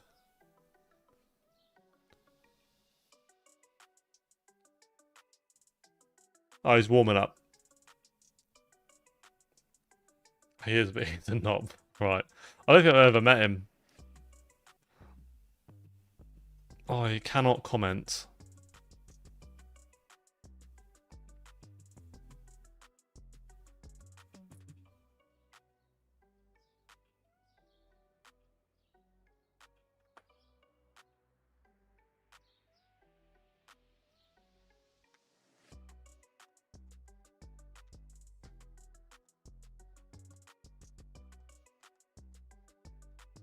Oh, you got on the stream board as well.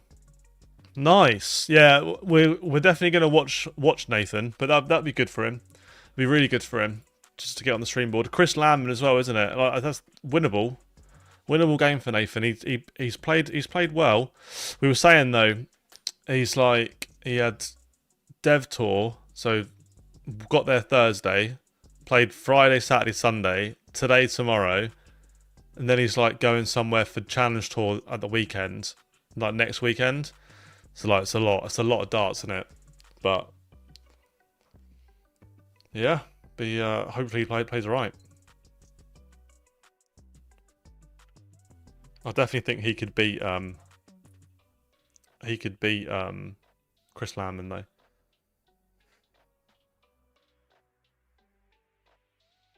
Played ADC Vault last night, full of knobs. I've never played a Vault. I've never played any of them. But we've gone from having no Vaults anywhere remotely close to me. So there's now, literally in the last couple of weeks, there's like 3 Vaults 10 minutes from me. All at different venues.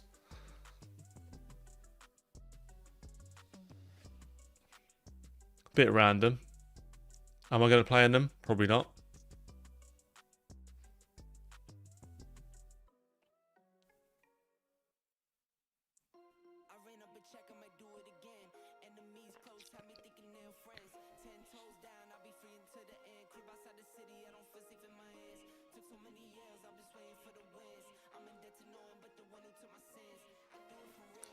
Chance here for Joe Hunt. He's hit a 180, leave 66. If Plaisir misses this, he's got a great chance here for a break. And 5-2. I feel like it's over at that point. I feel like you just coast your way to the finish line here. Joe Hunt, this 66 needs to go, or he's going to be a little bit closer.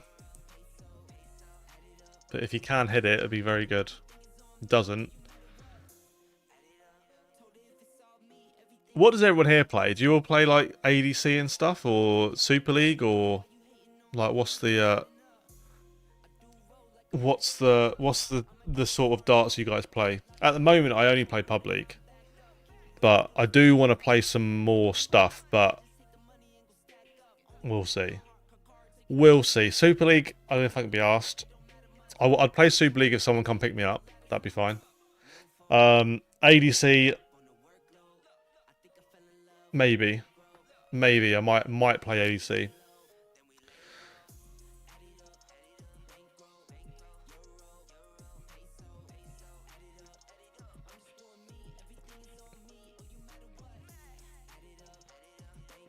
Div 1 Monday night. Nice, mate. Is that a good standard?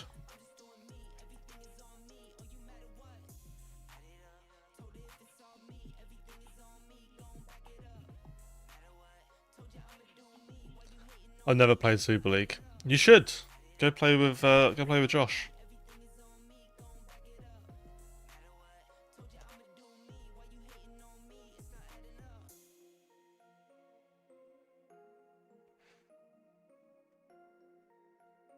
I'd like to give Super League a go. I mean, the Super League's nearly finished where I am, so I have to wait till like September. So September or so, I think, whenever the next season begins. But I'd like to play a few games here and there.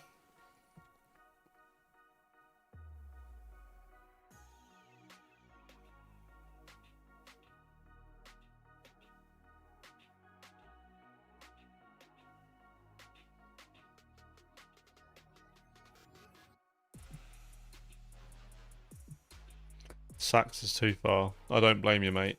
That is a bit of a trek, isn't it?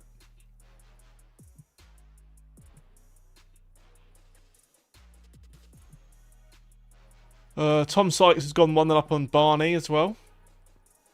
So after that, we've got Nathan Potter. We'll definitely be watching Nathan Potter, 100%.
Come on, Joe. Big score. 177 would be nice. Doesn't get it.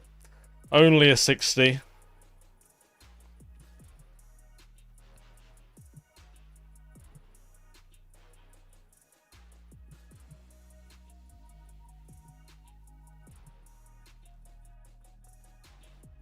Go on, Suits. Big score.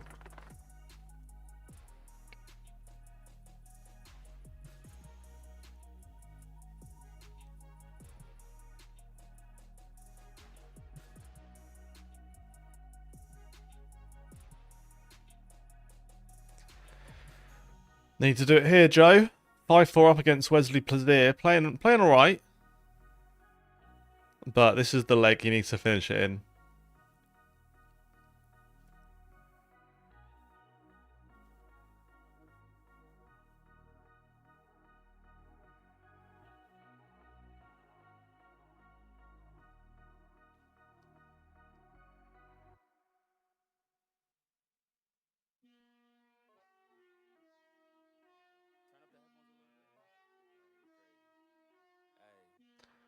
Andy Bolton goes 3-3 with Alan Suter. Tell you what, Suter's to throw a 90 average after the day after running a marathon is actually quite impressive.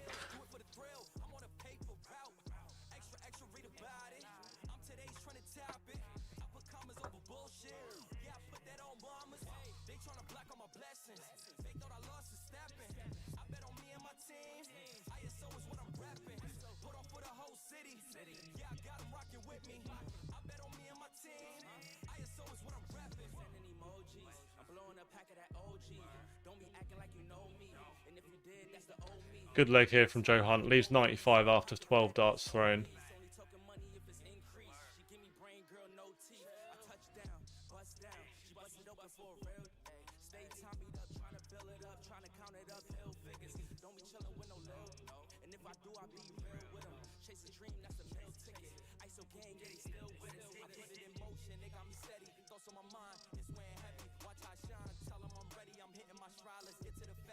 Joe Hunt wins. Go on, Joe boy.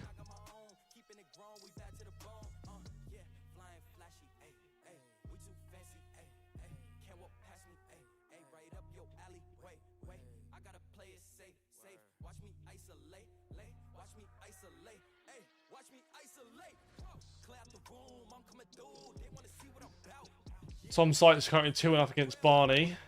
We have got Joe Cullen and Philippe Bariza a 1-1. Sudovic beats Nick Kenny 6-1. Peter Wright goes 5-4 up on Darius Labanauskas. Thibaut Tricol averaging just shy of 100, 5-2 up against Ryan Meikle. Tom Bissell's 4-3 up on Adam Lipscomb. And James Hurrell and Stephen Rosney are 3-3.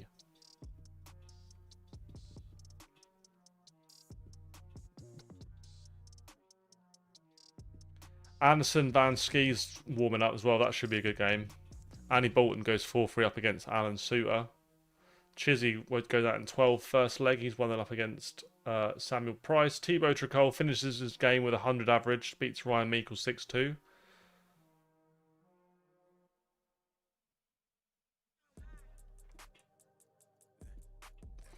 Let's get Tom Sykes on. 3-1 up against Barney.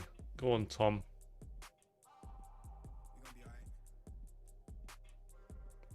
Guys, there is a giveaway going on at the moment with Dark Gear competitions. It's a Scolia and a Flick. It's worth about £1,000. Completely free to enter. There's a link in the pinned comment and a link in the description if anyone wants to go and have a look. Completely free to enter. If you fancy it, have a go. You never know. You might win.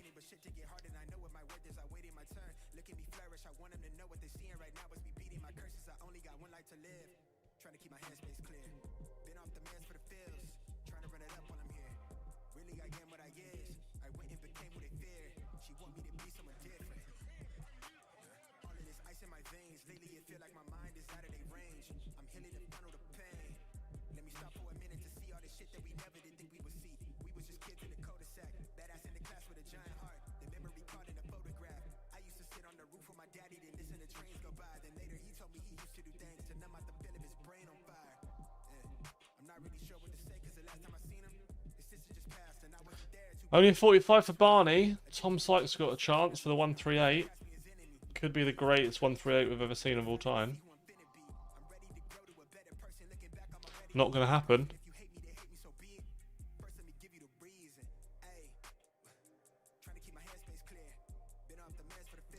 James Hurrell, Stephen Rosney's gone 4-all.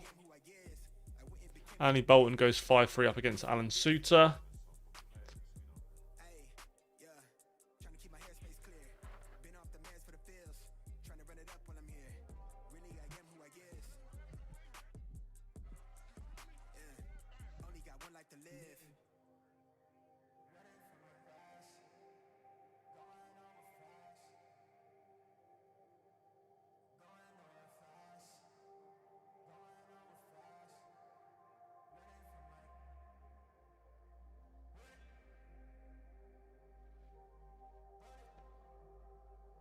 Tom Sykes 4-1 up and a break. Good stuff.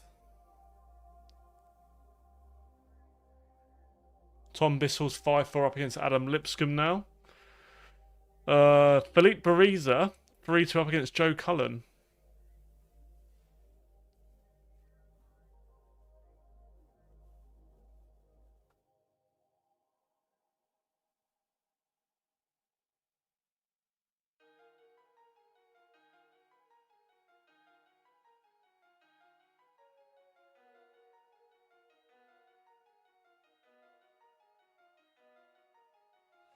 Another 180 for Tom Sykes. Is it a few this game, I think?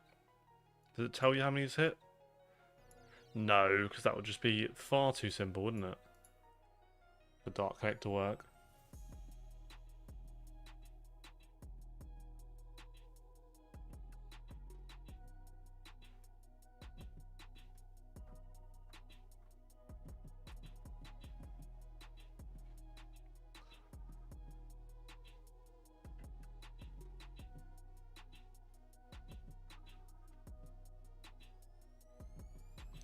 Anderson Van Skis just started as well.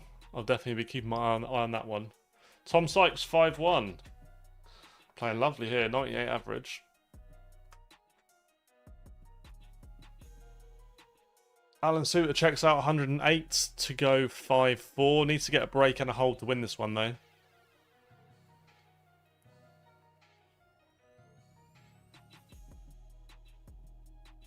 Tom Sykes kicks off with another 180. He's a 180 machine.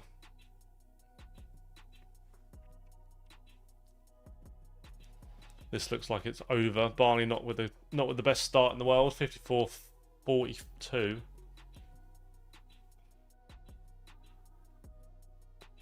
Tom Sykes 180-140. I think this one's very much over.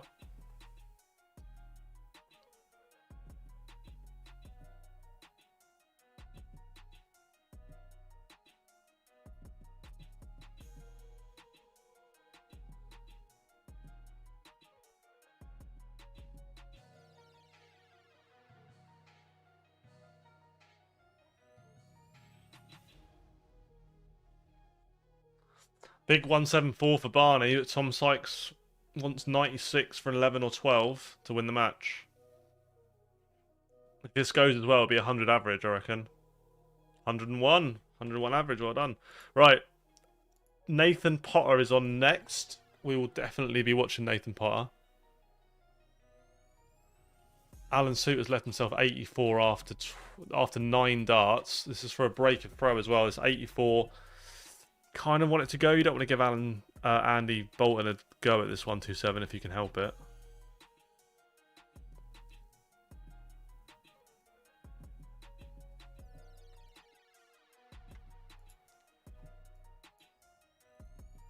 James Hurrell and Stephen Rosney are in a last leg decider.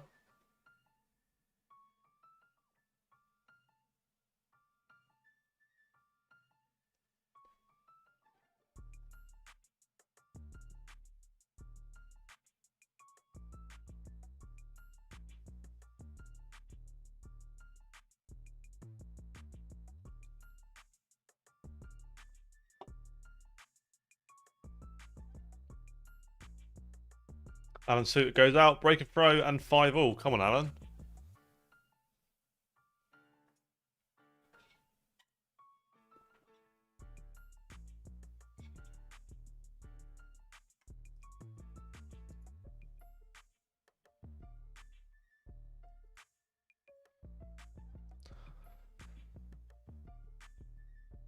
Nathan Potter, Chris Lamb are warming up.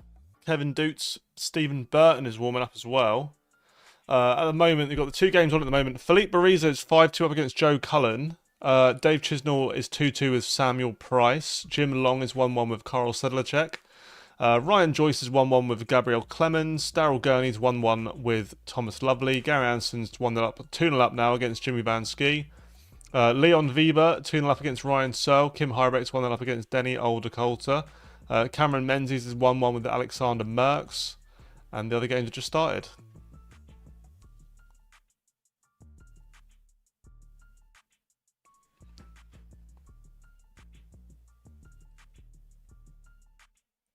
James Harrow leaves himself on top, but Stephen Rosney for a 14 or 15 dart leg wants 75. This is for a break, a throw, and the win.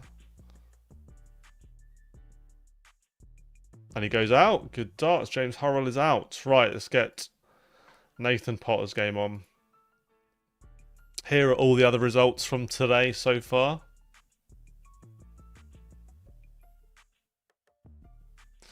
Wonder how many worlds Ando could have won if he could be asked. Yeah, mad, isn't it? What did he win 2, didn't he? They were back-to-back as well, weren't they? Such a good dart player.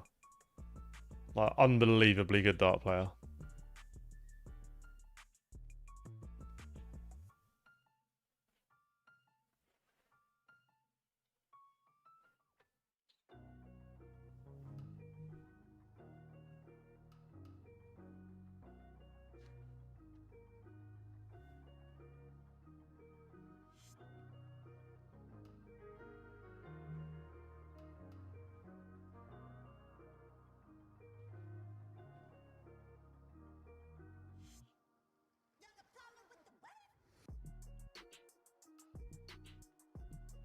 Alan Suter then should be clearing this up. Probably get 6 at this 36 as well. Hopefully doesn't need all 6. If he does get 6, hopefully doesn't need it. He is going to need it. He's going to have to rely on Andy Bolton not to check out a 136 here. This would be painful if this went. He's played lovely here, Alan Suter. It doesn't go. It looks like you might have had a... How's he left 47, 49? No idea how he's left that.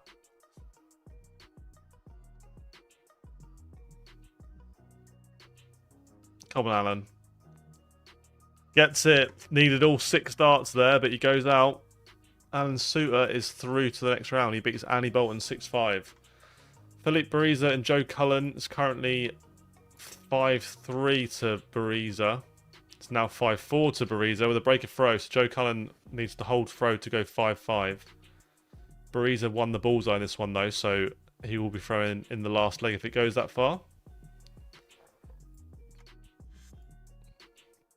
Nathan Potter has won the bullseye. He's 1 out of 1 for bullseye wins in his PDC Pro Tour career. And he's kicked off with a 140.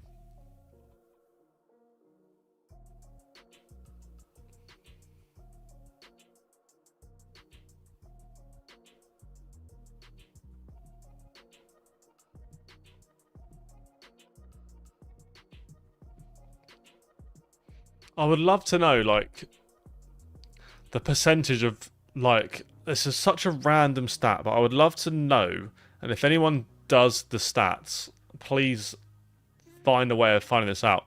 Who has, since Dart Connect began, who has the best bullseye percentage on Pro Tours and stuff? Because I played 3 games at Q School and I won the bullseye twice. Both times I hit the bullseye. Random, because I didn't hit anything else. But I won the bullseye on the bullseye in my first 2 matches at Q School. And the last one I didn't really do anything. Nathan Potter though hits a 180, first 180 of his PDC Pro Tour career. Beautiful stuff. Leaves 41 after 12. Gonna probably get 6 of this, if not at least a 3 in his hand.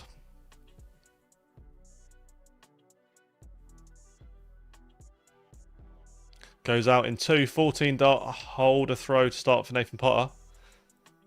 Dobie's got to be up there. I think you just find random people, like there'll be no like real like order of merit. It wouldn't. I feel like it wouldn't be anywhere near like the ranking would be nowhere near like the actual order of merit. Never lost a leg on the Pro Tour. He certainly has not.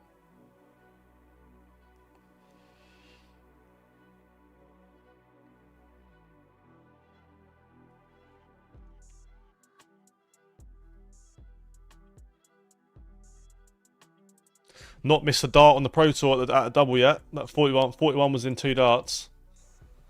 100% on bullseyes, 100% on legs, 100% on finishing in his Pro Tour career.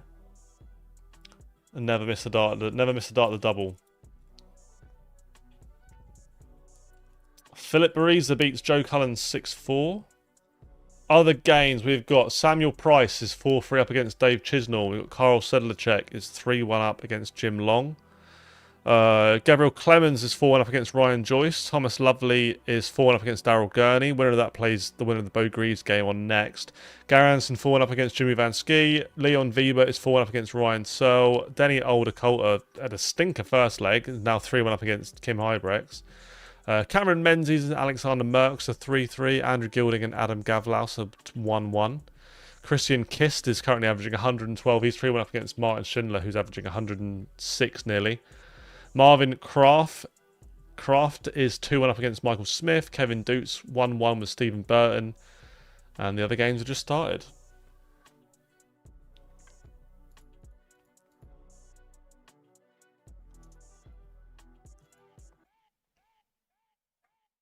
Chris Lamon goes out. He's currently 1-1. It's Nathan Potter's first ever leg he's ever lost on the Pro Tour. Never lost a leg on the Pro Tour before until Chris Lamon showed up.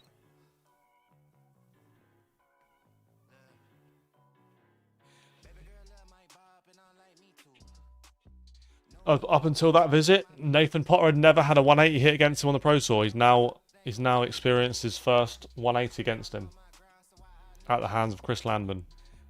How long is this going to last for, by the way? We're going to continue this forever.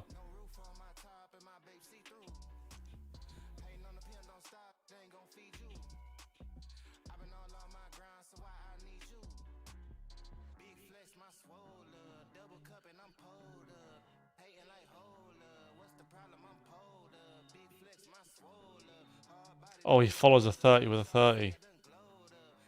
Not what you want there, Nathan.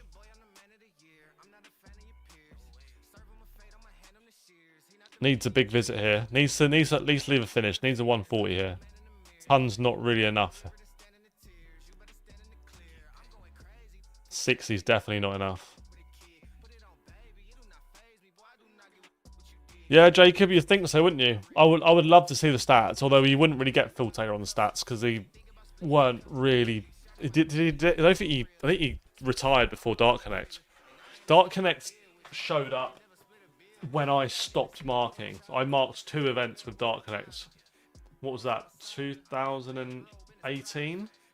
So I think he lost in the final of the World Championship, and then they stopped the Dart Connect. I'm pretty sure.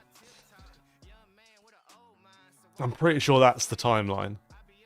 Or maybe the year before. Was it 2017 World Championships he stopped at? Which would have been at the start of 2017. I think that might be the case. So I don't think he ever played on... I don't think he ever played PDC professional darts with Dart Connects involved.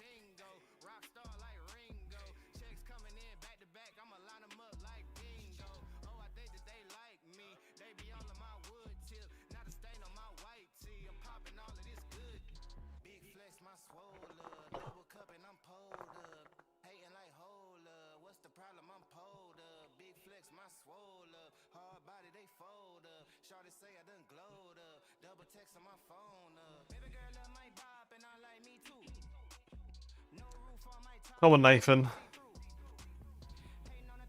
Needs to get a break back. This is a good setup to do it. Needs at least a ton here. If he can leave a finish here, he's got a good chance of getting that break back. He hits a 131, leaves 130. That's good. 155 points in front. Chris Lamb needs a 2 treble visit to even leave a finish. Which he does get. He hits a 140, leaves 145, but Nathan probably gets 6 at this 130. Realistically.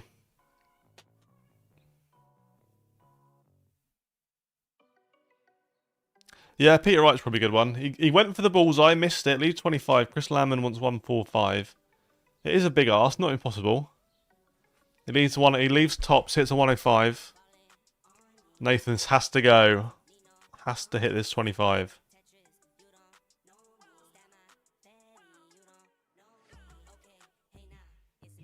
Come on. Oh, he's not done it. Misses 2 at double 12. Chris Lamon does not miss 3 at tops. He hits it in 1.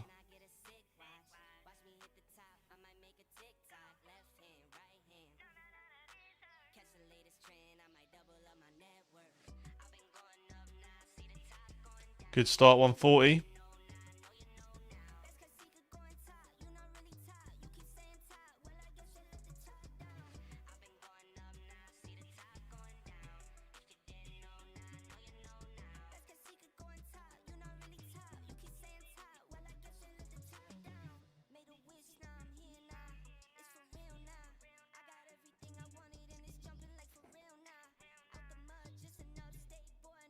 What are some random stats you'd like to know? I was doing some research the other day for a video, and I saw that Damon Heta has the lowest percentage of stray darts. It's like 4.8% or something of his darts go like into a different number that he was aiming for, which made me think, like, how often do you hit 20 20s in a row? And he does that every single time. Like, on average, he'll throw 20 20s in a row. I just think that's some absolutely mad stat.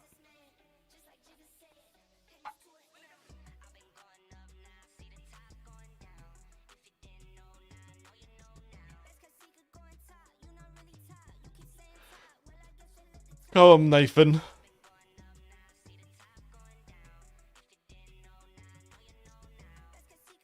Good dart. 13 dart, hold a throw.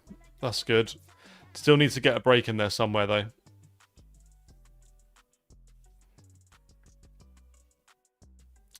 Dave Chisnell, Sam Price has gone 5-5. Let's watch the end of this one. Come on, Chizila.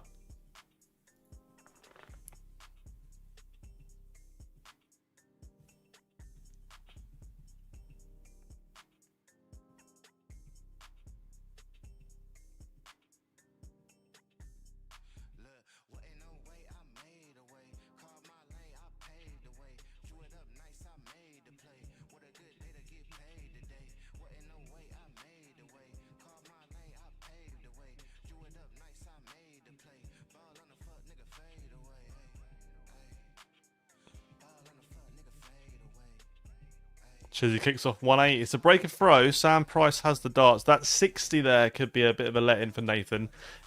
He needs a 140 here, really. Minimum. 180 would be nice, but like 140 here.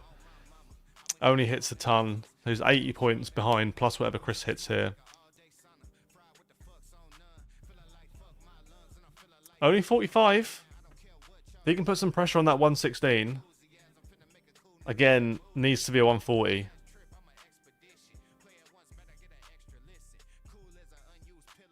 180 will do it. 61. This is for the break. He needs to rely on Chris missing here, but it's a big ask after a 60 and a 45 and a 180 from your opponent. Doesn't go. Looks like he probably missed a dart at double 18 to win that leg. But Nathan Potter 61. This has to go. This is the difference between the pros and the not so pros. These shots go. Ah, it's unlucky. It's unlucky. Chizzy wants 161 for the match for 12. Chris Lamon, last start in hands. Painful. Eric Briss has to be up there, even though Dark Knight wasn't around when Eric was on the scene. Yeah, I'm sure he would have been up there. Chizzy only scores 61, leaves 100. Sam Price doesn't go out, so Chizzy's going to get a chance here. 14 or 15 dart leg.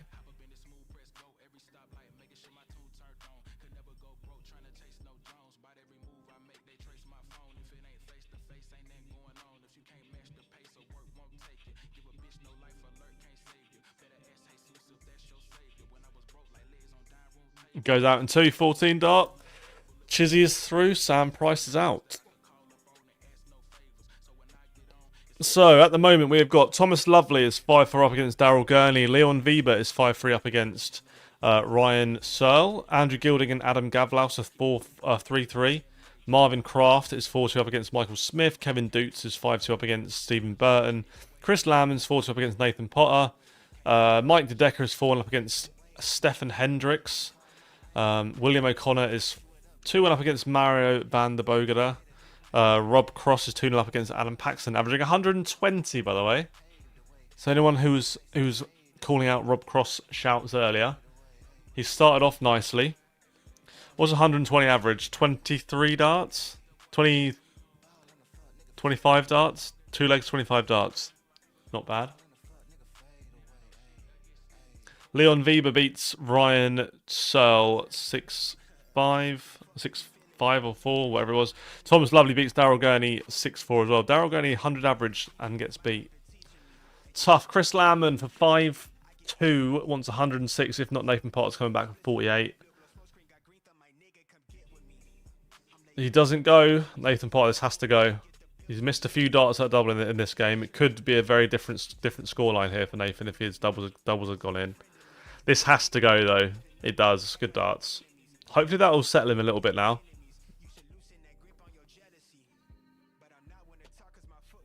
Give him something to fight for. Good start from Chris Lamman though, 140. Let's stick on Mike DeDecker. Seems to be playing quite well here.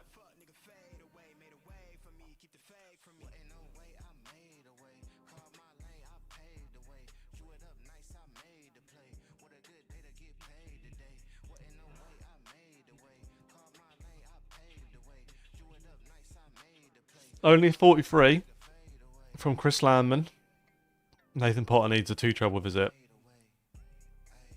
3 treble visit will do the same job. Lovely stuff. Puts himself 50 odd points in front of Chris Landman here. Needs to follow it up with another reasonably good score here. Ton minimum really. 100 leaves a finish.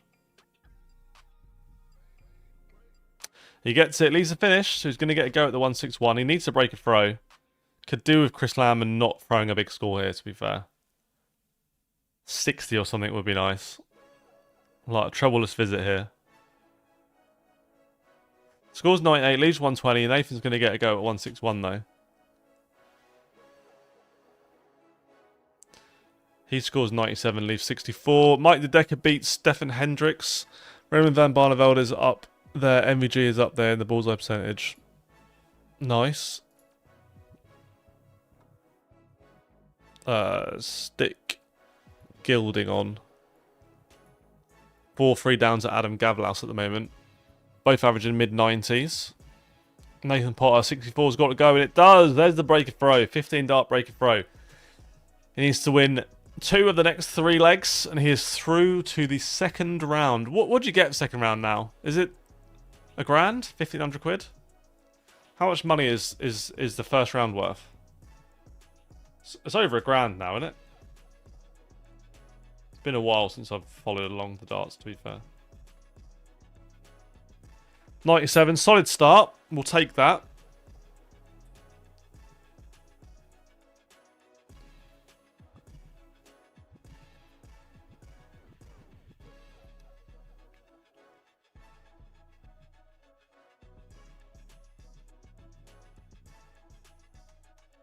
Another 180. I think he's had about 4 180s this game. Really good. 750. Is that what it is? Oh, I thought they would have made it higher than that by now. I'll have a look.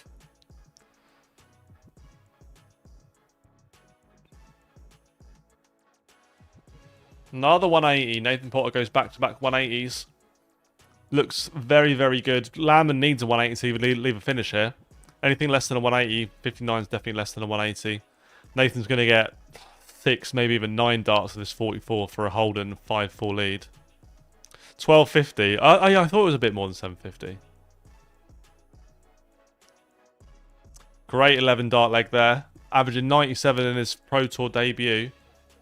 It's not over yet though. Still plenty of darts to be thrown. Well, hopefully for Nathan, 9 more darts will be thrown in this game over, but he'll take 12. He'll take 12 darts here.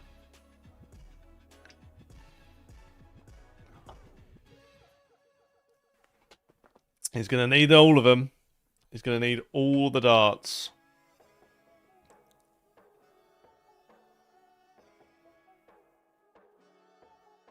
Bo Greaves, Aiden Kirk's warming up. That could be a good one. Right, just solid score or a 180. That's good. I think he's had 6 180s. I think it's 6 this game. It's pretty good. Pretty good. 135 is a good bit of pressure there from Chris Landman. 140 would be nice. I think a ton's good. 140 would be nice though. Just get yourself on a finish would be good. 83, no finish. Chris Landman's got the slight advantage with the throw. Only needs 120 though. It's a difficult outshot. 177 here would be huge. What was that? Luna's scratching my walls with her nails. Ton leaves 93. We've got the ball route as an option here. Might go ball. What does he like? He likes double 12. Might go ball 19 double 12 here. Or he'll go 25 treble 18 double 7 or 25 18 ball. Might even go double double. Who knows? I'm calling it now though. Ball 19 double 12. He's hit it. Ball 19 double 12. If anyone can text someone, I could do it, but I don't want to bother anyone. I'm calling it now. That was ball 19 double 12.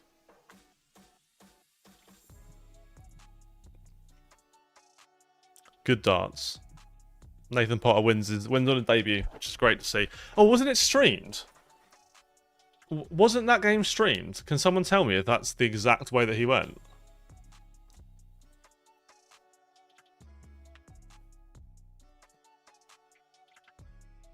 Apparently that was a streaming board.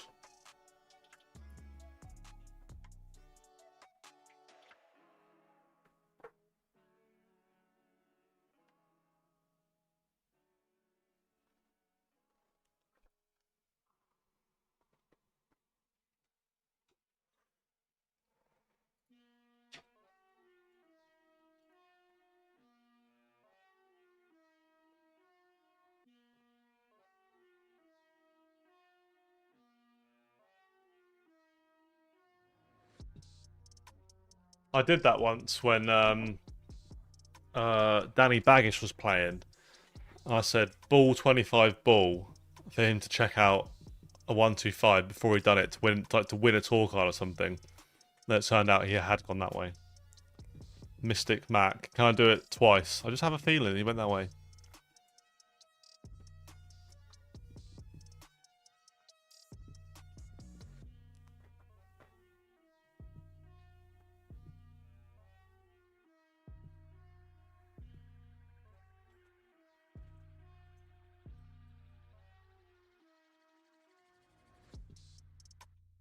Gilding gets a leg back. Now 5-4 down.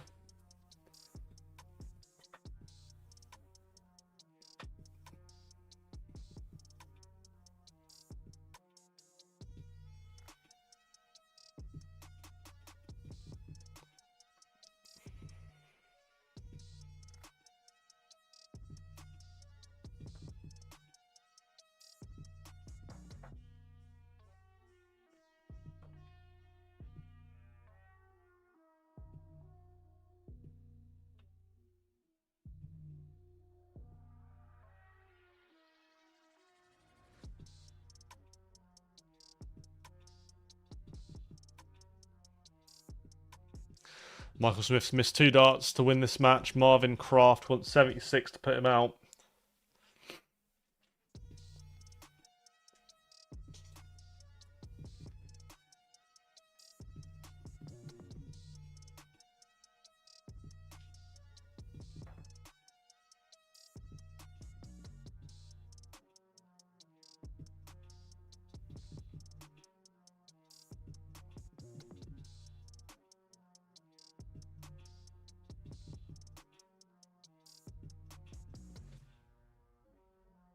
He's missed as well. He's missed two, one at double eight, one at double four.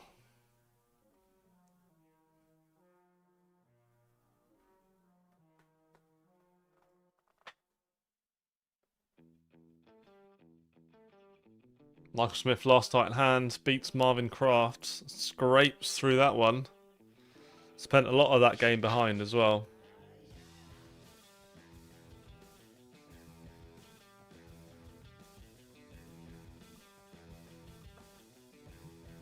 Gary Anderson win.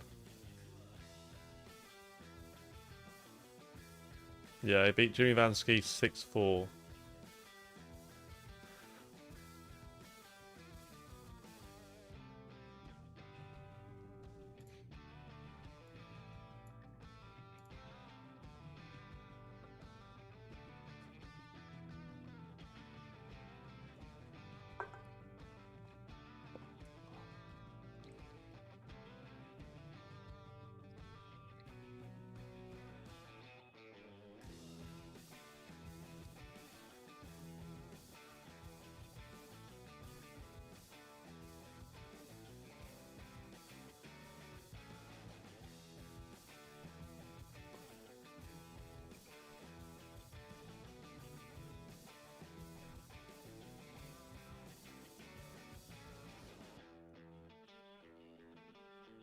Andrew Gilding brings it back. That is a break of throw, 5-5.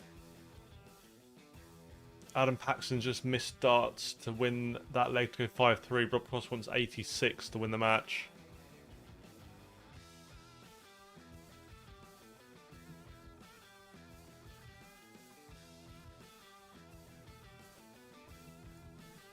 And he goes out.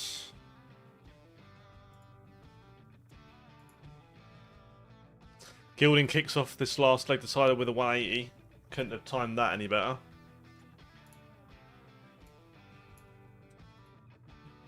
William O'Connor beats Mario. I'm interested in Tyler Thorpe, see how he's getting on. Currently 2-1 up against Dominic Grulish. Playing pretty solid. Gilden hits a 140. Relentless stuff here from AVG. Tyler Thorpe goes 3-1 up on Dominic Grulish. You're right, mate. Luna.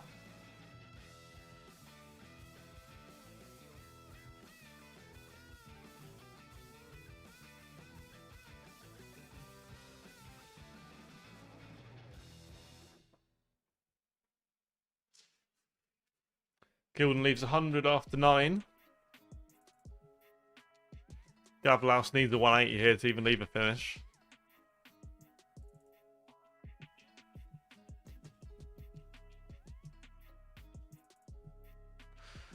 No finish for him.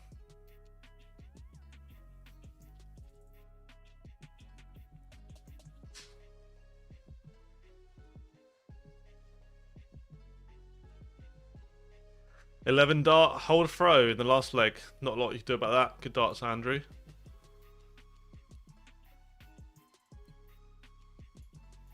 Callan Rids is currently 3-3 with Tavis Dudney.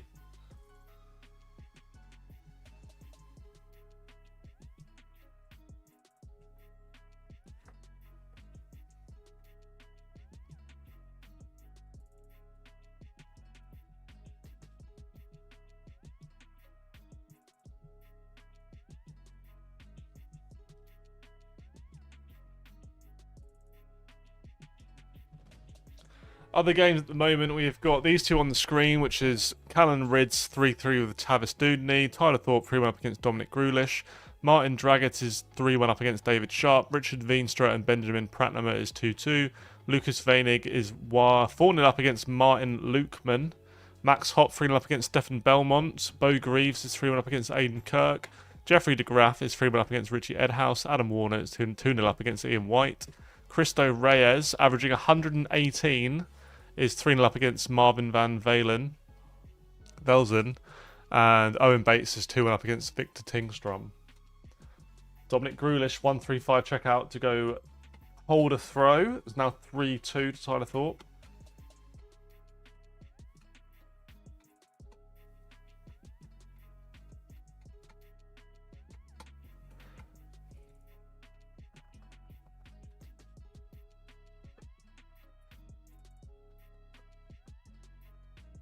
Alan Rids checks out 72. That's for a breaker throw to go 4-3 up against Tavis Dudney.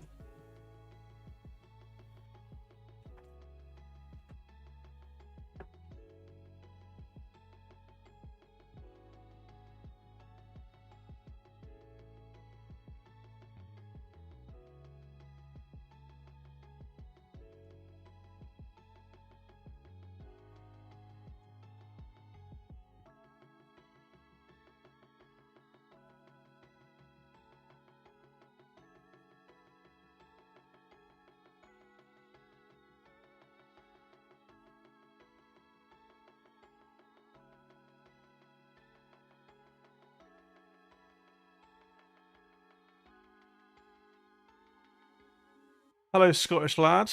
What is that icon? That is that the new members icon? Or a mod icon? It must be a mod icon. That is new.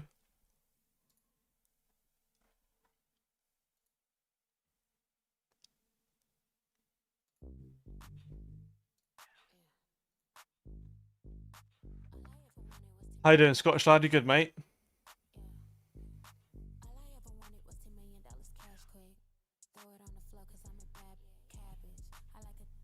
Ah, fair enough.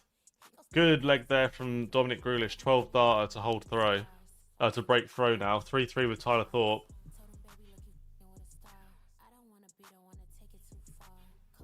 Nice, mate.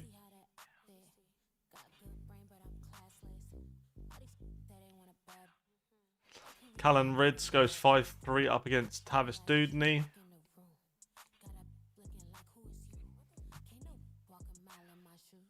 What's the highest average so far? Connor Scott, 106. Jermaine Watermean, 107. Oh, I've got an exhibition this weekend with Jermaine Watermeana. He's going to be fun to spot for. I have to really concentrate on his games. Quickeny, the machine gun.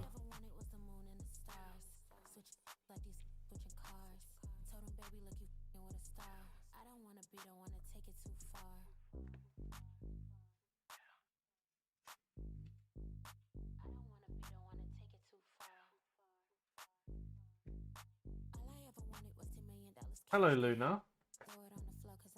Did you want something? Come on then. Oh, it's so heavy. Okay.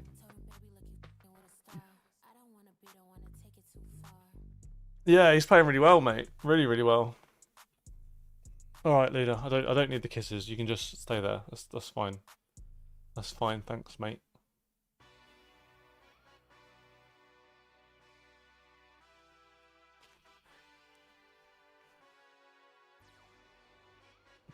Luna. Luna is here. Luna, I need to be able to see what I'm doing, mate. If that's alright with you. No offense. No offense.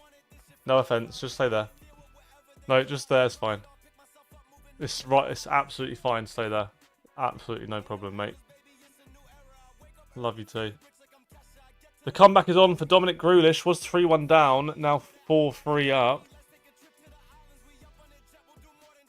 Thought you had a tick there, but you're just dirty. I was about to panic and have to go and get one of them tick remover things. But you're just dirty. It's okay. Happens to the best of us, darling. Tavis Dudney gets the leg back. It's now 5-4 against Callan Rids. Tyler Thorpe's looking good here. 180, 100.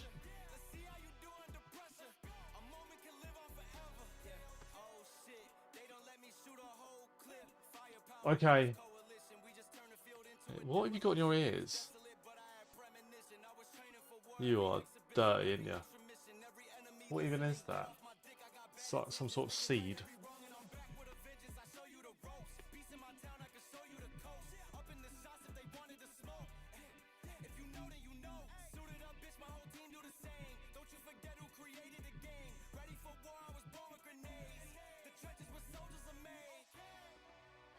Okay.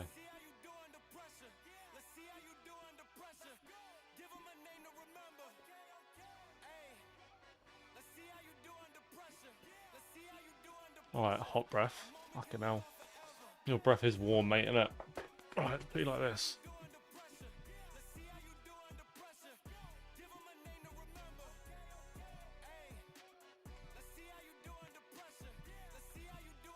Have a student, he wants 158. Oh, I think it's over.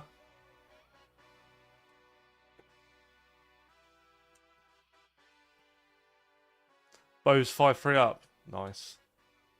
If this double 16 goes, we'll stick it on. It does. Callan Ridds beats Tavis Dudney with a 96 average. Thanks. Thanks, Luna. Tyler Thorpe gets a leg back. It's now 4-4 in that one.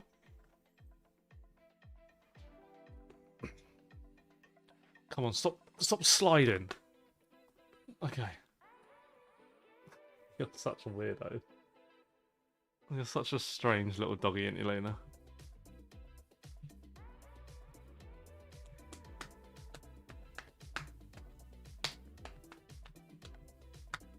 Do you know what I find mad about Bo Greaves, right? When people are discussing the smoothest throw in darts or the best throw in darts, why do... Do you want a tissue? Why do people not put Bo Greaves in that conversation? Like, she's got such a nice throw.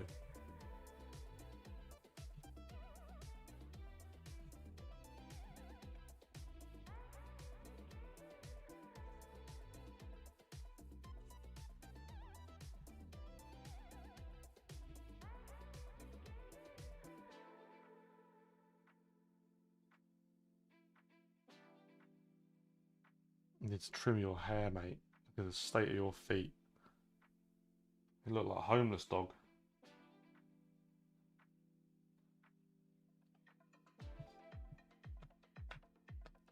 .180 start for Bo Greaves. Currently 5-4 up. It's the holder throw. This is her throw in this leg. 180 is a decent start. Follows it with a ton. Tyler Thorpe's looking good here for a break of throw, unless Dominic Grealish hits like a 180 or something. Good 180 there from Aiden Kirk, currently level in that leg. Well, 45, it leaves 170, but it's a big ask. Tyler Thorpe wants 76 for a break and 5-4 lead. Do you want to get down? Because you don't... You do look... What did Tyler Thorpe just check out?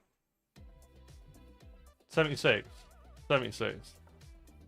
Good throw. Good darts, mate. Kicks off with a 140.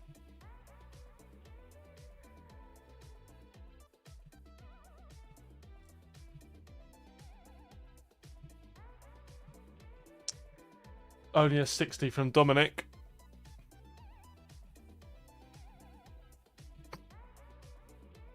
Cristo Reyes averaging 110, 4-3 up against Marvin van Velzen. Bo Greaves goes out on double 3. She beats Aiden Kirk 6-4. Good darts. We have some second round matches starting to warm up now as well.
Is Potter still in? Yes, he is, mate. He won 6-4, I think.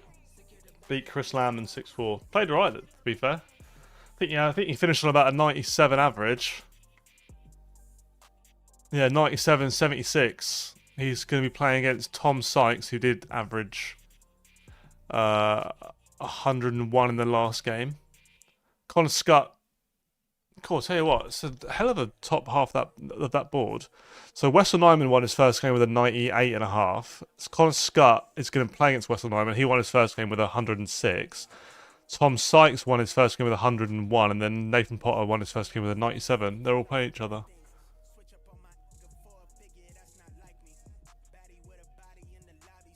Not warming up yet, though. The first one for that. Justin Hood's currently 3-0 up, averaging 112. It's not bad. Tyler Thorpe won that, I assume.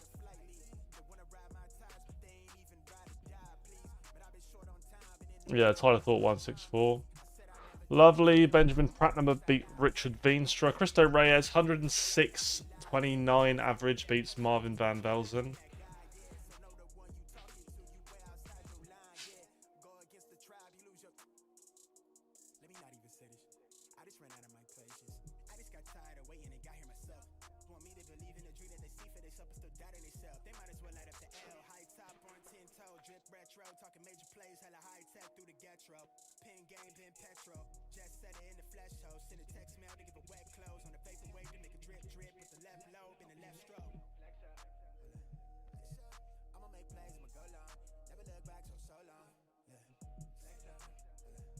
Owen Bates, big 1-2-8 checkout. Break a throw, goes 5-4 up against Victor Tingstrom.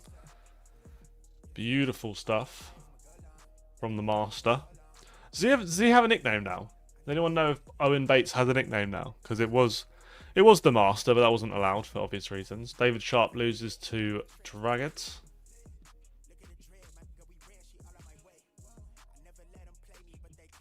What's happening in the Wessel Nyman Connor Scott game? Why are they not warming up? Where are these people? That Nathan game finished ages ago.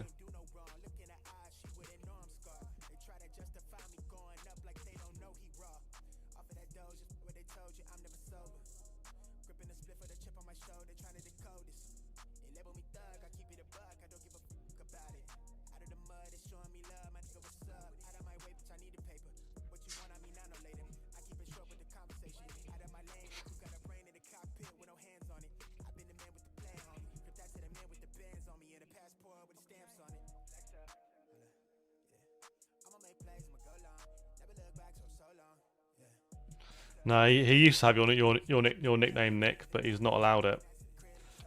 His nickname got banned.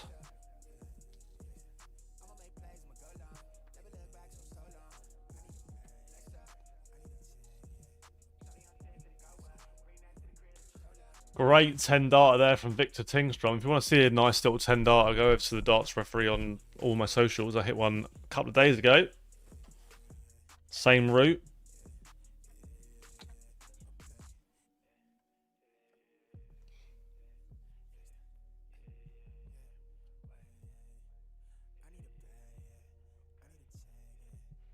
Master Nick changed his name. I love it.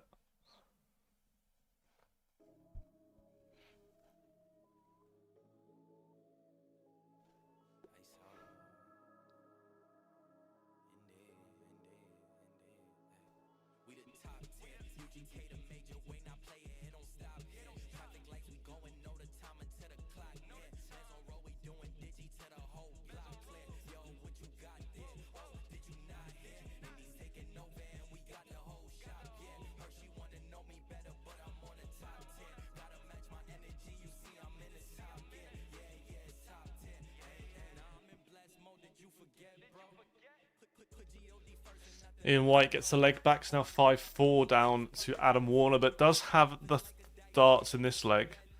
Could force the last leg decider. Holder throw does it. She'll be very much hoping to do.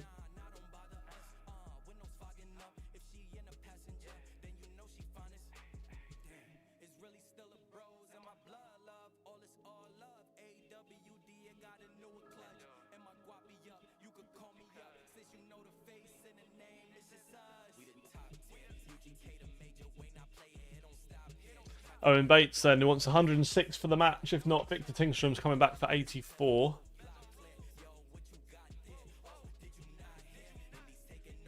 Doesn't go, leaves himself 48. Tingstrom's going to get a go at least the bullseye, you'd imagine. Ryan lost first round. Burton was losing last I saw. Tingstrom misses the bullseye. He lost to Kevin Doots 6-4. They're both out. 6-2. Both lost 6-2.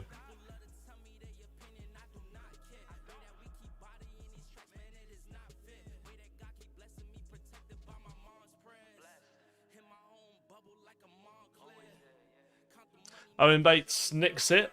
Slightly nicks it. Had a match start against him, but he wins that one 6-4, 6-5 against Victor Tingstrom. Second round games have begun. We've got Nico Springer against Jeffrey Sparadins. We've got Luke Humphreys versus Shane McGurk. And we've got Jermaine Watamina versus Ricardo Pietrezco.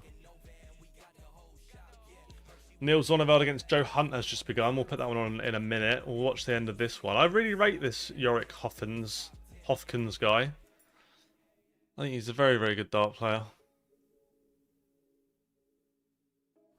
I thought, because he played in the UK Open, didn't he, on the main stage? I thought he held himself really well. Definitely got a big future. I think, isn't he the youngest player on with a tour card at the moment? I think he's only 18 years old, isn't he?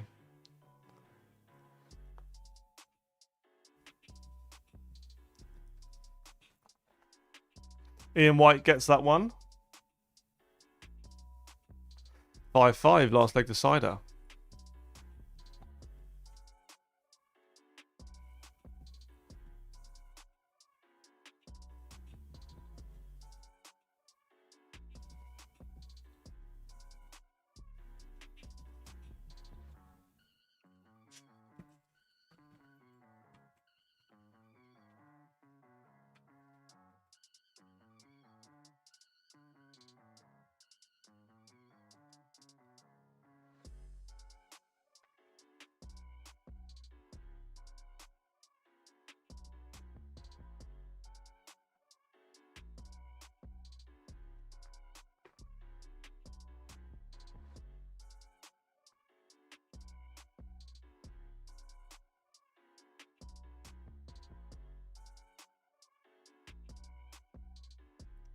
Load of other games have just started as well. We've got Damon Heta versus Jack Tweddle, Wessel Nyman versus Connor Scott, Ross Smith versus Daryl Pilgrim, and Adam Leake versus Arno Merck.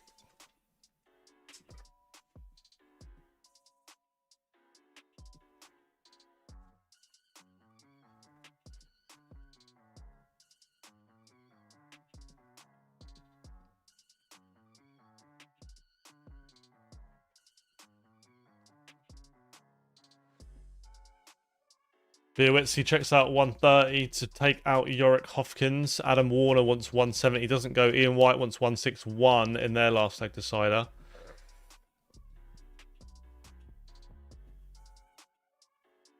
Luke Humphreys currently 2-0 down. Put Joe Hunt on. Joe Hunt against Neil Zonneveld. Joe Hunt won the first leg with a holder throw. 17 darts.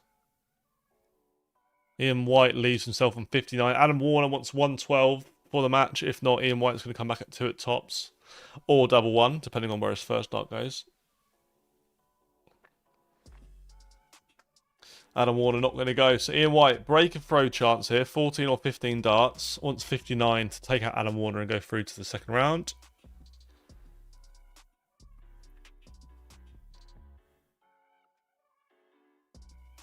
He does it in 2. 14 dart break throw in the last leg decider. Very good. Ian White beats Adam Warner, and that is it for the first round. The first round is done. We are completed on the first round. So far in the second round, Jeffrey Sparadins 2-1 up against Nico Springer. Shane McGurk 3-0 up against Luke Humphreys. Jermaine Watamina still playing well, averaging 103.5. He's 2-0 up against Ricardo Pietrezco. Joe Hunt 1-0 up against Neil Zonneveld. Damon Heta 1-0 up against Jack Tweddle. Jermaine Watamina goes 3-0 up now against Ricardo Pietrezco. Average dropped a little bit in that one. Damon Hetter's now 2-0 up against Jack Tweddle, averaging 111. Connor Scott 1-0 up against Wessel Nyman. Ross Smith 1-0 up against Daryl Pilgrim, and Adam Leake on Merck has just begun. Games we've got warming up though. Joe Hunt 2-0 up now against Neil Zonneveld. Break and throw there, 17 darts, 2 back-to-back 17 dart legs. Warming up, we've got Chris Dobie versus Peter Wright, James Wade versus Thibaut Tricol, Luke Woodhouse versus Mensa Sudovic, and Danny Noppert versus Duran van der Velde.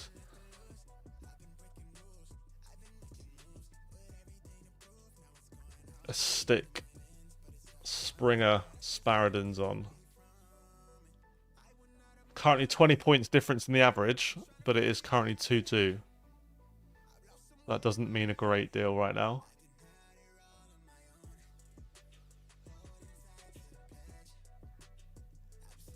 Connor Scott 2-0 up against Wessel Nyman.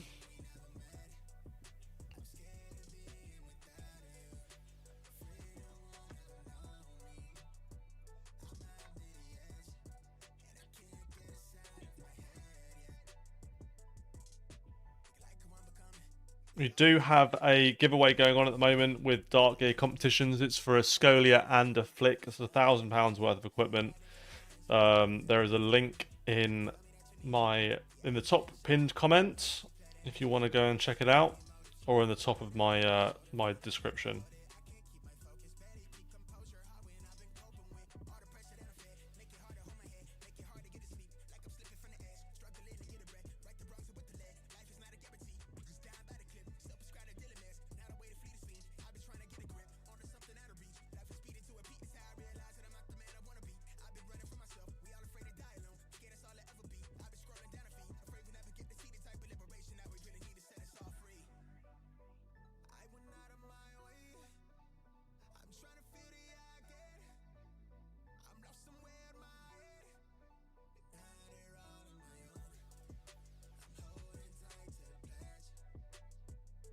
Jeffrey Sparadins goes out. He's 3-2 up now. Joe Hunt hits an 18 dart leg. He holds throw. He's 3-0 up against Neil Zonneveld. Good start for him this game. Neil Zonneveld not quite playing as well as he did against Charlie Manby though. A little bit off it in this one compared to the last game.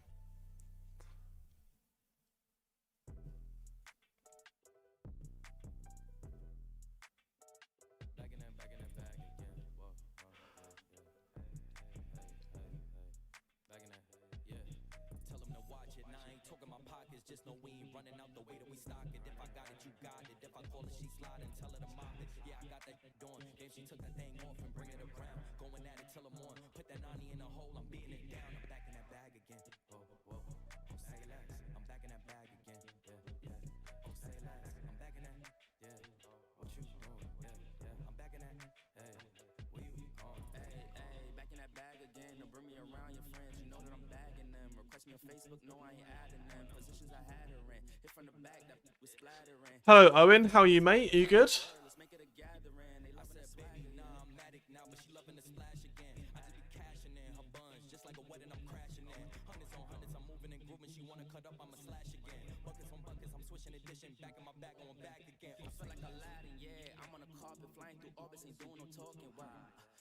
Yeah, I'm very good, thank you mate. How's the darts going? I always check to see how you're getting on. Seems to be going quite well.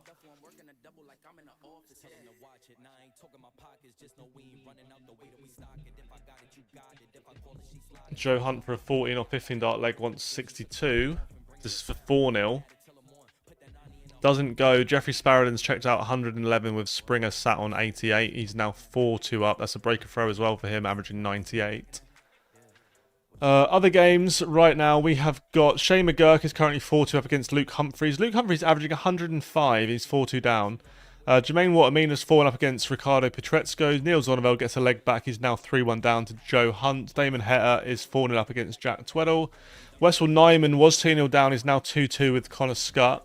Ross Smith 2-1 up against Daryl Pilgrim. Adam Leake 1-0 up against Arno Merck. James Wade 1-0 up against Thibaut Tricol with a 14 dart first leg. Duran van der Velde is currently 1-0 up against Danny Noppert. Luke Woodhouse is 1-0 up against Mensa Sudovic, and the other games have just started. Those other games are Jan Van Veen versus Madars Razma, Ricky Evans versus Alan Souter, and Chris Dobie against Peter Wright. Chris Dobie has gone 1-0 up in that one though. Nice, mate. How'd you get on? How'd you get on there?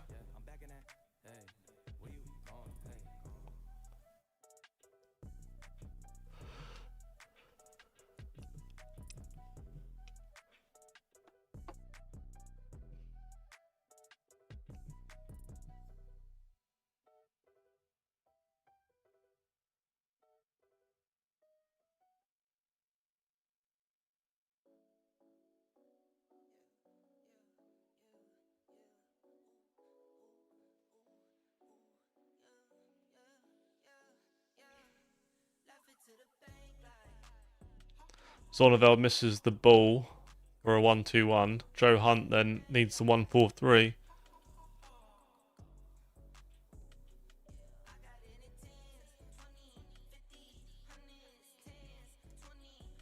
Nice, mate. What was that? In an exhibition? What? And the Aspinall was in Nathan Aspinall.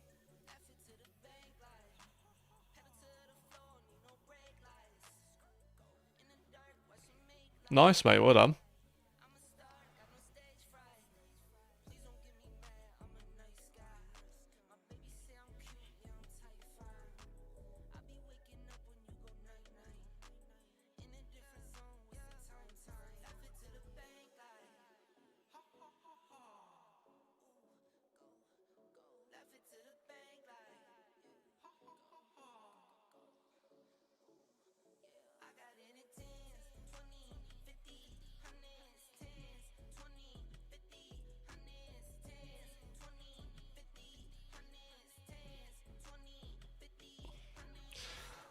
Great finish there from Jeffrey Sparadens. 6-2 win. He finishes it with the 12 dart leg. Played really well there the last few legs. Very well deserved. Luke Humphries averaging 107 at the moment against Shane McGurk's 92, but its score is 4-4. And Shane McGurk has the darts as well. Luke Humphries looking for a breaker throw in this one. Got 3 darts in his hand, only 4 points in front. So only scores 59 there. Let's Shane McGurk in a little bit. If Shane McGurk can leave himself a nice finish here, a little 2-dart outshot, which he does do. 135 leaves 70. Humphries needs to check out the 142 now. Can he do it? He can't. He misses double 11 to go 5-4 up and break the throw. Shane McGurk then the 70 has to go. A good amount of pressure on this note though. A lot more than there was when he left it. And he misses. What did he want there? 70. He wanted 70 there, and he's messed up somehow. Ended up having to go on the bullseye and not hit it. Luke Humphries goes out. Break a throw, 5-4. Joe Hunt misses the ball for 85. Neil Zonneveld for 3-3 wants 72. He misses. Joe Hunt for a breaker throw and 4-2. This will be a nice leg to win this one. He goes out. That's a breaker throw. If he can just hold here and go 5-2, I think he wins this.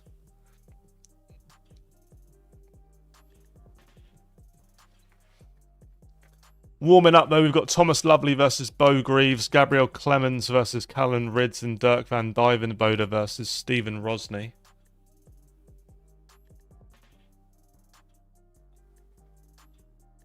Alan Suter's currently 2-0 up against Ricky Evans, averaging 120. Not too bad. Ricky Evans averaging 103, but finds himself 2-0 down. Good start here for Joe Hunt. He's gone 140 ton. Zonneveld not done anything yet. Only scored 41. That could change in this visit though. Hits 100. So Joe Hunt 100 points in front with the darts. Should be a 5-2 lead, or should at least get darts to go 5-2 in front. Hits 95, doesn't leave a finish, but Zonneveld, even if he hits a 180 here, doesn't leave a finish, so doesn't matter at all. 166 for Joe. Only a 60 for Niels, so Joe's going to get minimum 6 darts to this 166, probably 9 realistically. Shane McGurk hits a 180 to leave 62. Humphries follows it with a 180 to leave 57. Shane McGurk, if he hits this, which he doesn't, misses 2 darts at a double. Looks like he hit the treble 10 and missed double 16 inside. And Humphries goes out to beat him. Very winnable game there for McGurk, but missed his chances. Wessel Nyman was 2-0 down, now 4-3 up against Connor Scott. It's 4-4. Connor Scott with a holder throw, 13 dart holder throw.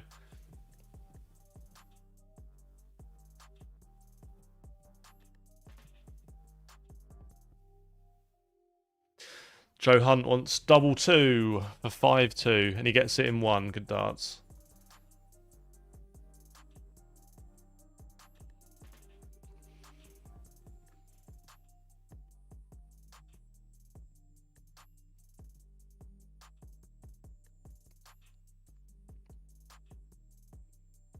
Zonneveld kicks off leg 8 with a 180. 140s across the board in this Wessel Nyman Connor Scott game. 2 each. 2-2-1 left for the both of them. Wessel does have the darts though. Van Veen's gone 3-0 up against Madars Rasma. Alan Suter 2-1 up now against Ricky Evans. Chris Dobie 2-1 up against Peter Wright. Peter Wright averaging 98 though. Looks like he's playing alright there. Nearly 99. Luke Woodhouse 2-1 up against Mensa Sulovic. Danny Noppert 4-1 up against Duran van der Velde. James Wade and Thibaut Tricol at 2-2. Adam Leake 4-1 up against Arno Merck. Only averaging 81, but it's doing enough here. Ross Smith is 3-3 with Darryl Pilgrim. And the other 2 games are on the screen. Warming up, though, we've got Dave Chisnell versus Max Hopp, Philippe Bariza versus Rob Cross, Thomas Lovely versus Bo Greaves, and Gabriel Clemens versus Callan Ridds. Wessel Nyman goes 5-4 up with a 13 dart holder throw. Connor Scott needs to chuck in a good one here.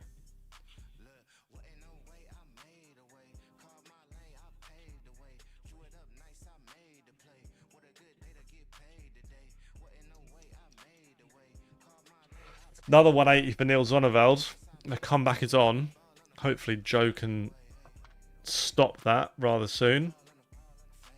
3-4-2 for Joe. So Joe in this instance can't go out in 6. So if Zonneveld can... Well, he needs a 9 darter to guarantee the leg. He's not going to get it, but he's in a much better position than Joe is at the moment. If he breaks throw here and holds, we have got 5-5. 60 points in front now, 62 points in front plus, or 58 points in front plus whatever he scores here.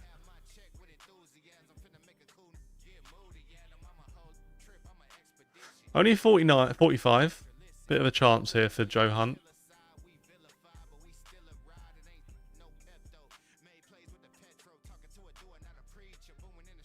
Connor Scott hits an 85 to leave himself at 100. Wessel Nyman's on 260, so miles behind really. A 2 treble visit makes this 100 interesting, which he does get. 140 leaves 120. Connor Scott needs the 100 to go 5-5. If he misses, you'd fancy Wessel to get at least a 1 dart. Well, you'd fancy him to get a dart at tops. Connor Scott misses. Might have missed 2 darts at double there. If not, definitely misses 1.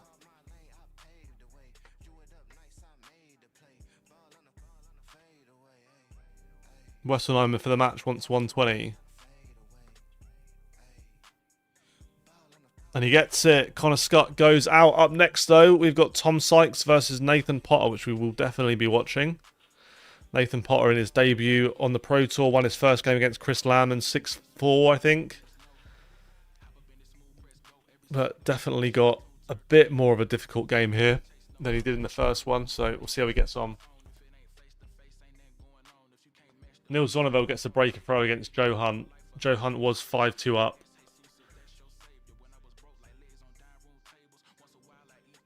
Needs a nice start here, Joe. 180 is definitely a good way of doing that.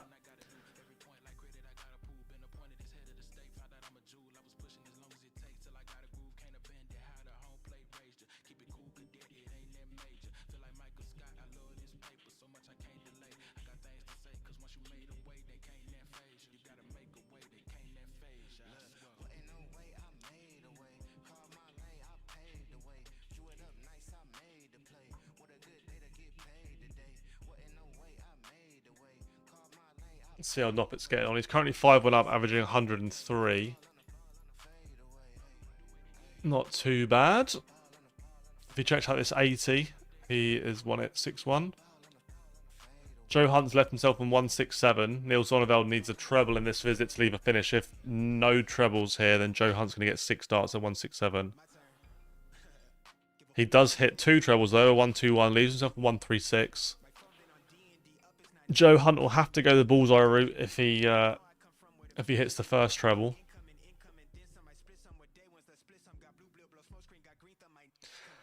Hits a 135, leaves himself on 32.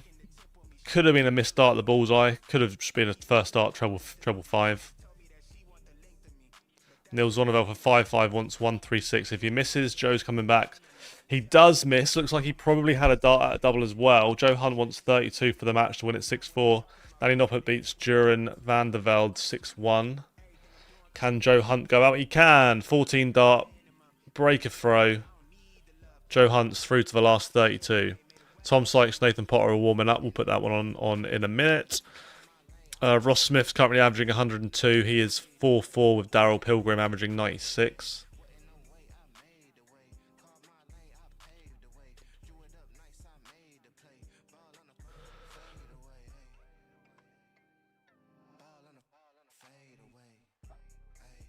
Alright, I'll wait for this Tom Sykes, Nathan Potter game.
So at the moment, Ross Smith is 4-4 with Daryl Pilgrim. Adam Leake is 5-3 up against Arno Merck. James Wade is 5-2 up against Thibaut Tricol. Luke Woodhouse is 3-3 with Menzo Sulovic. Chris Dobie is 4-2 up against Peter Wright. Alan Suter is 4-3 up against Ricky Evans. Jan Van Veen is 4-2 up against Madars Razma. Christopher Tysky is 4-2 up against Tom Bissell. Stephen Rosny is 2-1 up against Dirk van Dijvenbode. Gabriel Clemens and Callan Ridds are 2-2. Thomas Lovely and Bo Greaves are 1-1. Rob Cross is 1-0 up against Philippe Bariza. And Max Hopp is 1-0 up against Dave Chizzy Chisnell.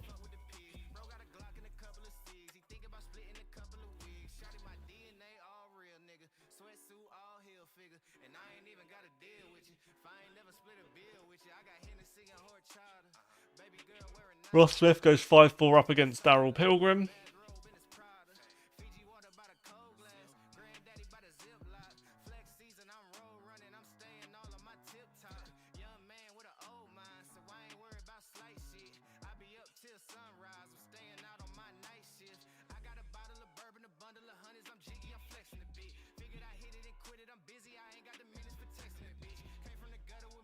Max Hot tooling up against Dave Chisnell now. He's averaging 100. Chizzy 103, but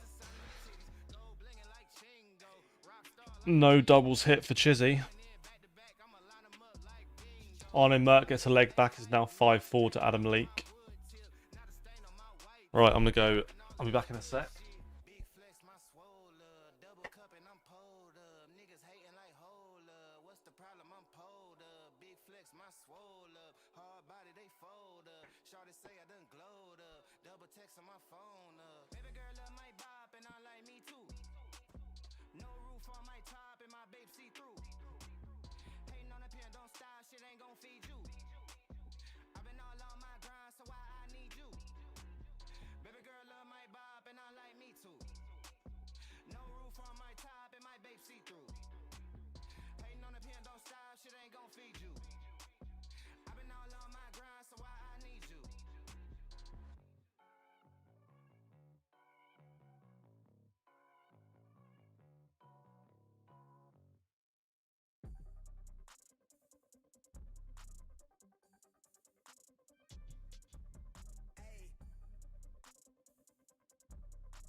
We are back. Has that game started yet? No, it has not.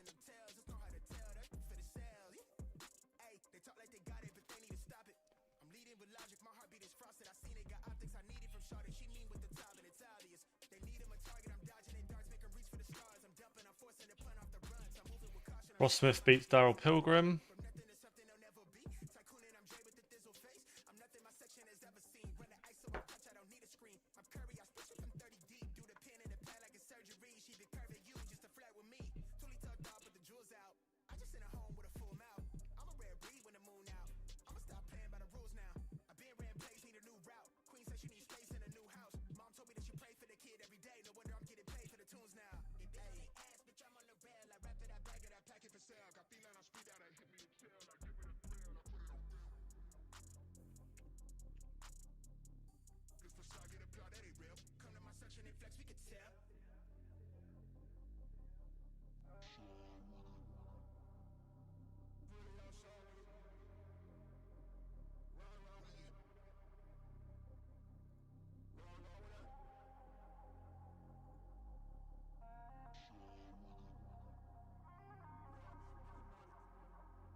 There you go. Tom Sykes, Nathan Potter has begun.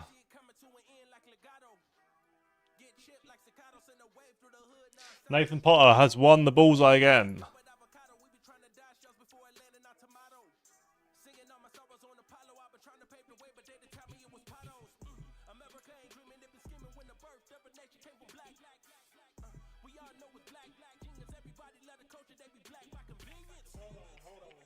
Hold on, my killer. You talking way too much conscience. Speak about some girls or some money or some diamonds or something. I'm not telling you to rap, not to rap how you rap, but make something we can vibe to. Sounded like a real anthem. Shawty saw my wallet, now she think I answer. Whoa, telling me she wanted me to hammer. Trying to get saved, baby, I am not the answer. No, I can never trick. Less the bitch is my bitch with a kiss on my lips like, oh. I am not a pimp with a limp, I'm a man with a gift, and I'm doing my shit like, oh. Tell them other nips, I'm the nip. I'm the man in the city, and my bank account bigger, and my body count bigger. That's without a doubt. I'm 100 steps ahead. That's a lot of mouth. That's a lot of clout. What you all about? What your dollar amount? You a boy scout. I'm a big dog. Tell the truth, I don't get. Adam Leake beats Arno Merck 6-5. Good result for him. Sulovic, what's Sulovic done? You want to watch the Sulovic game? Where is he now? 4-4. Let's put it on.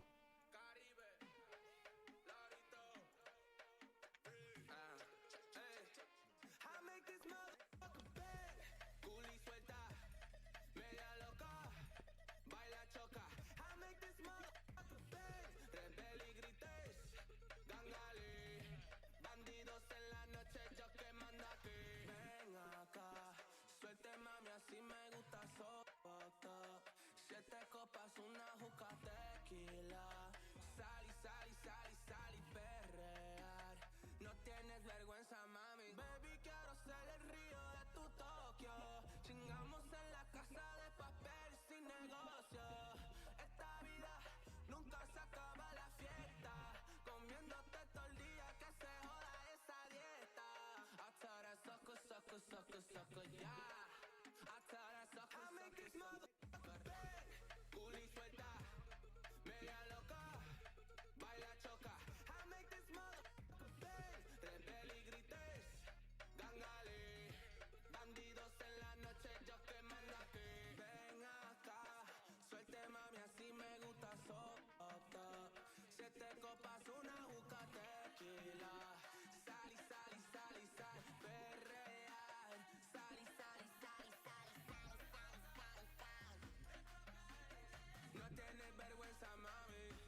Oh, big 136 check out.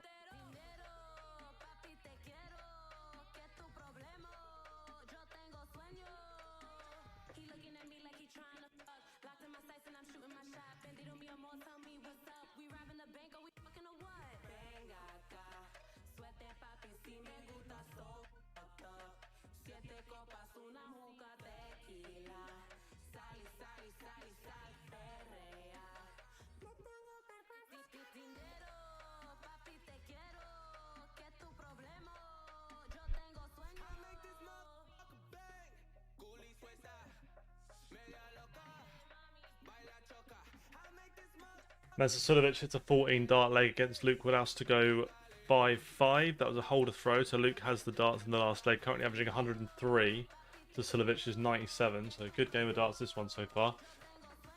Nathan Potter averaging just under 100. Tom Sykes 106.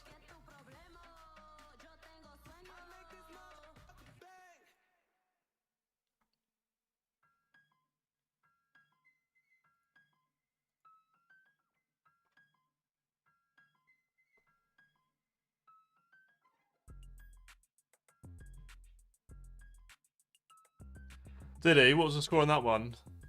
I didn't see that one. Tom Sykes pings the big fish. 170 out after a 136 out. It's finishing bloody lovely, yeah. 2-1 up against Nathan Potter, averaging 114.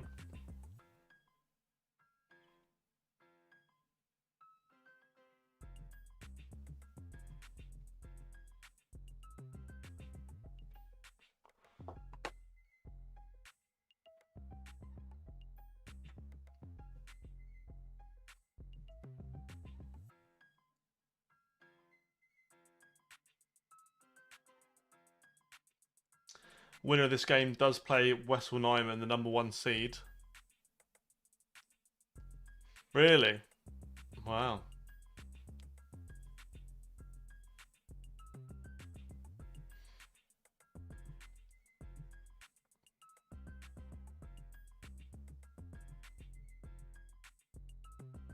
Only a 60 for Tom Sykes there. Chance here for Nathan Potter to get back.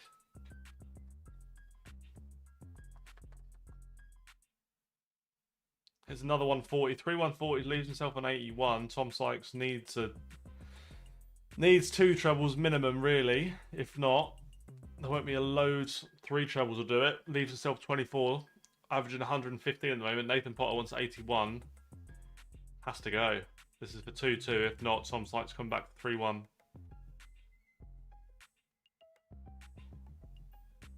Doesn't go. Misses 2 darts at a double there, I would imagine. 2 at 12s or 1 at 12, 1 at 6. Tom Sykes wants double 12. He goes out in 3. 15 dart leg. Nathan Potter now, despite averaging 104, finds himself 3-1 down against Tom Sykes.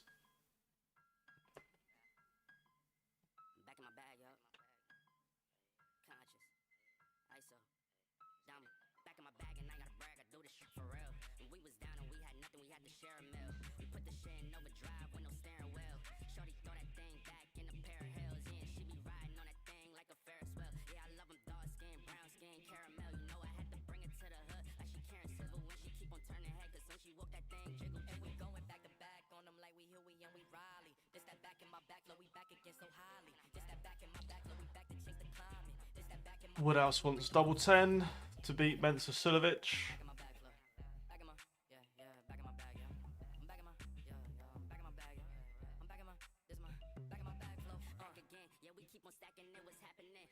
He missed it. Silovic's chance then. 96 left.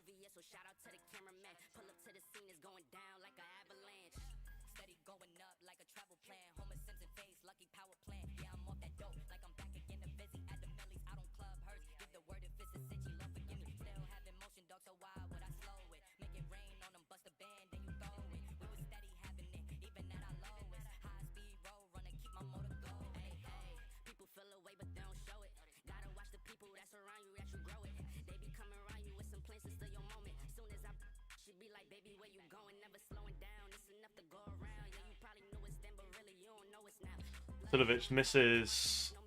I don't know what he's missed there, but he's missed something.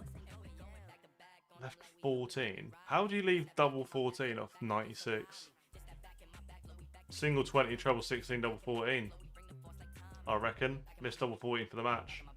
Tom Sykes misses the ball for 4-1. Nathan Potter wants 56. Absolutely has to go for Nathan Potter here. If he misses this, I think it's game over. And he does. One at tops, one at tens. Oh, Luke Woodhouse is throwing it away. Missed tops for a 115 checkout, and then 6 starts later. He's not out still.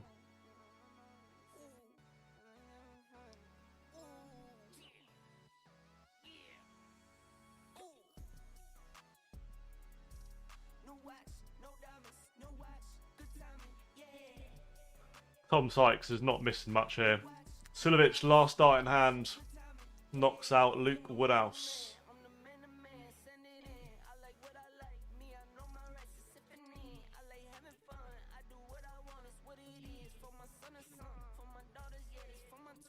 You're from Austria. Hello, Matthias. How are you? Tom Sykes is on the 9. He's gone 180, 180. Leaves himself 141. This is for 5-1. Can he hit it?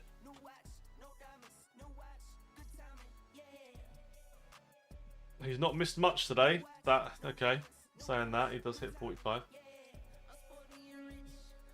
Yeah, I'll stick Doots on in a minute, mate. No probs. He's only just started though. We'll let the game play out a little bit and then we'll put him on.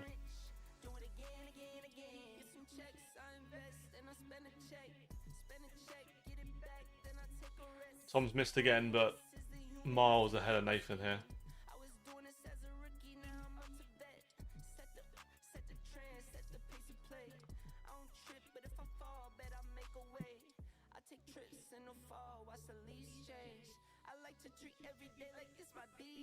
Five ones, playing lovely. 105 average. 5-1 up, absolutely cruising.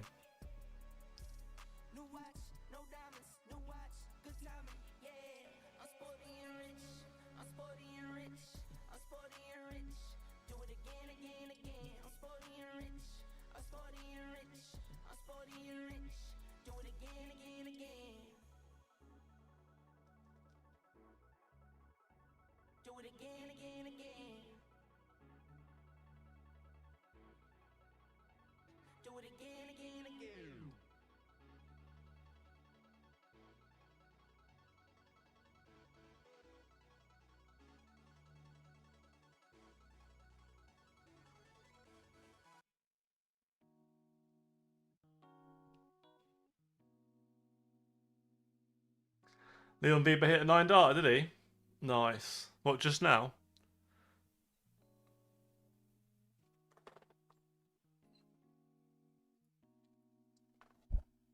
Let's have a look. Not in this game, he didn't.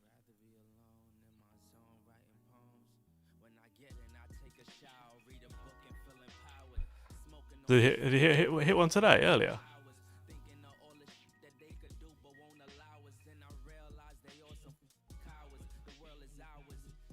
No 9 dart today for him.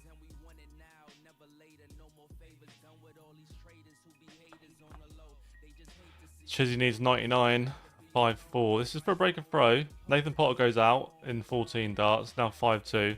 Chizzy misses. Max Hop wants tops for the match to beat Chizzy 6-3.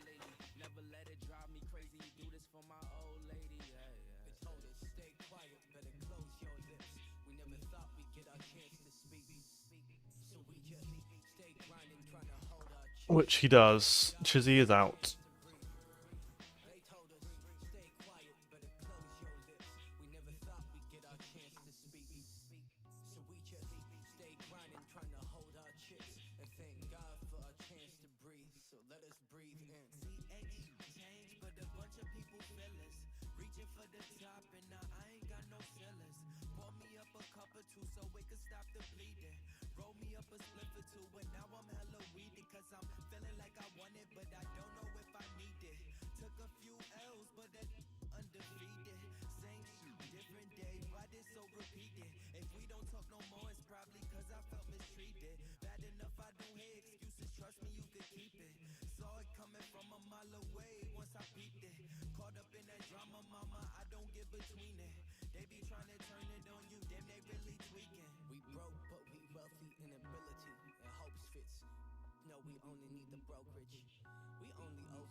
Tom Sykes wins with 104. Nathan Potter, decent effort that for his first ever Pro Tour. Had about a 98 average for the day. Won one game, lost one game, just under about a 97 something, high 97 average for the day. Pretty good.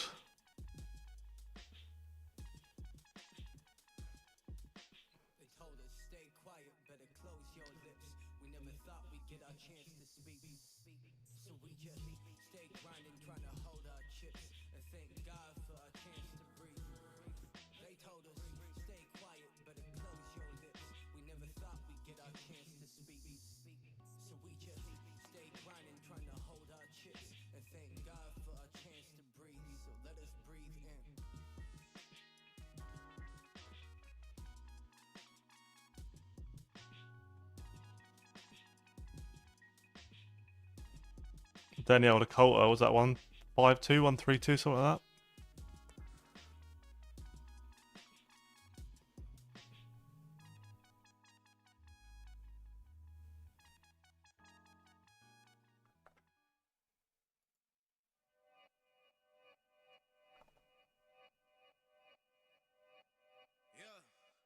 Talking to my mirror like I love you so much. Curving on my critics like I heard you, so what? You can't kill my confidence, I think I'm the man. Tally all the I ever gave on my head. Lately I've been living like I can't take a loss. They ain't wanna help me, that's what made me a boss. You can't kill my confidence, I think I'm the man. We don't give a that's what they don't understand. Back again like flu season, I broke records while loose leafing. Favorite players Van Gogh. I like Van Gogh. Big fan of MVG.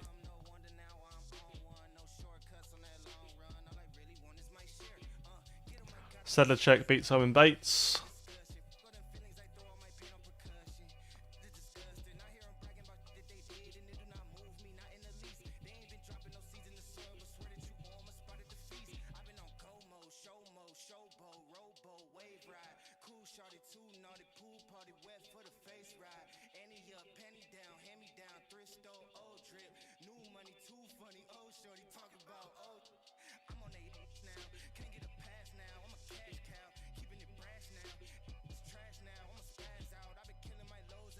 Tyler Thorpe's out as well.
Where's my music gone?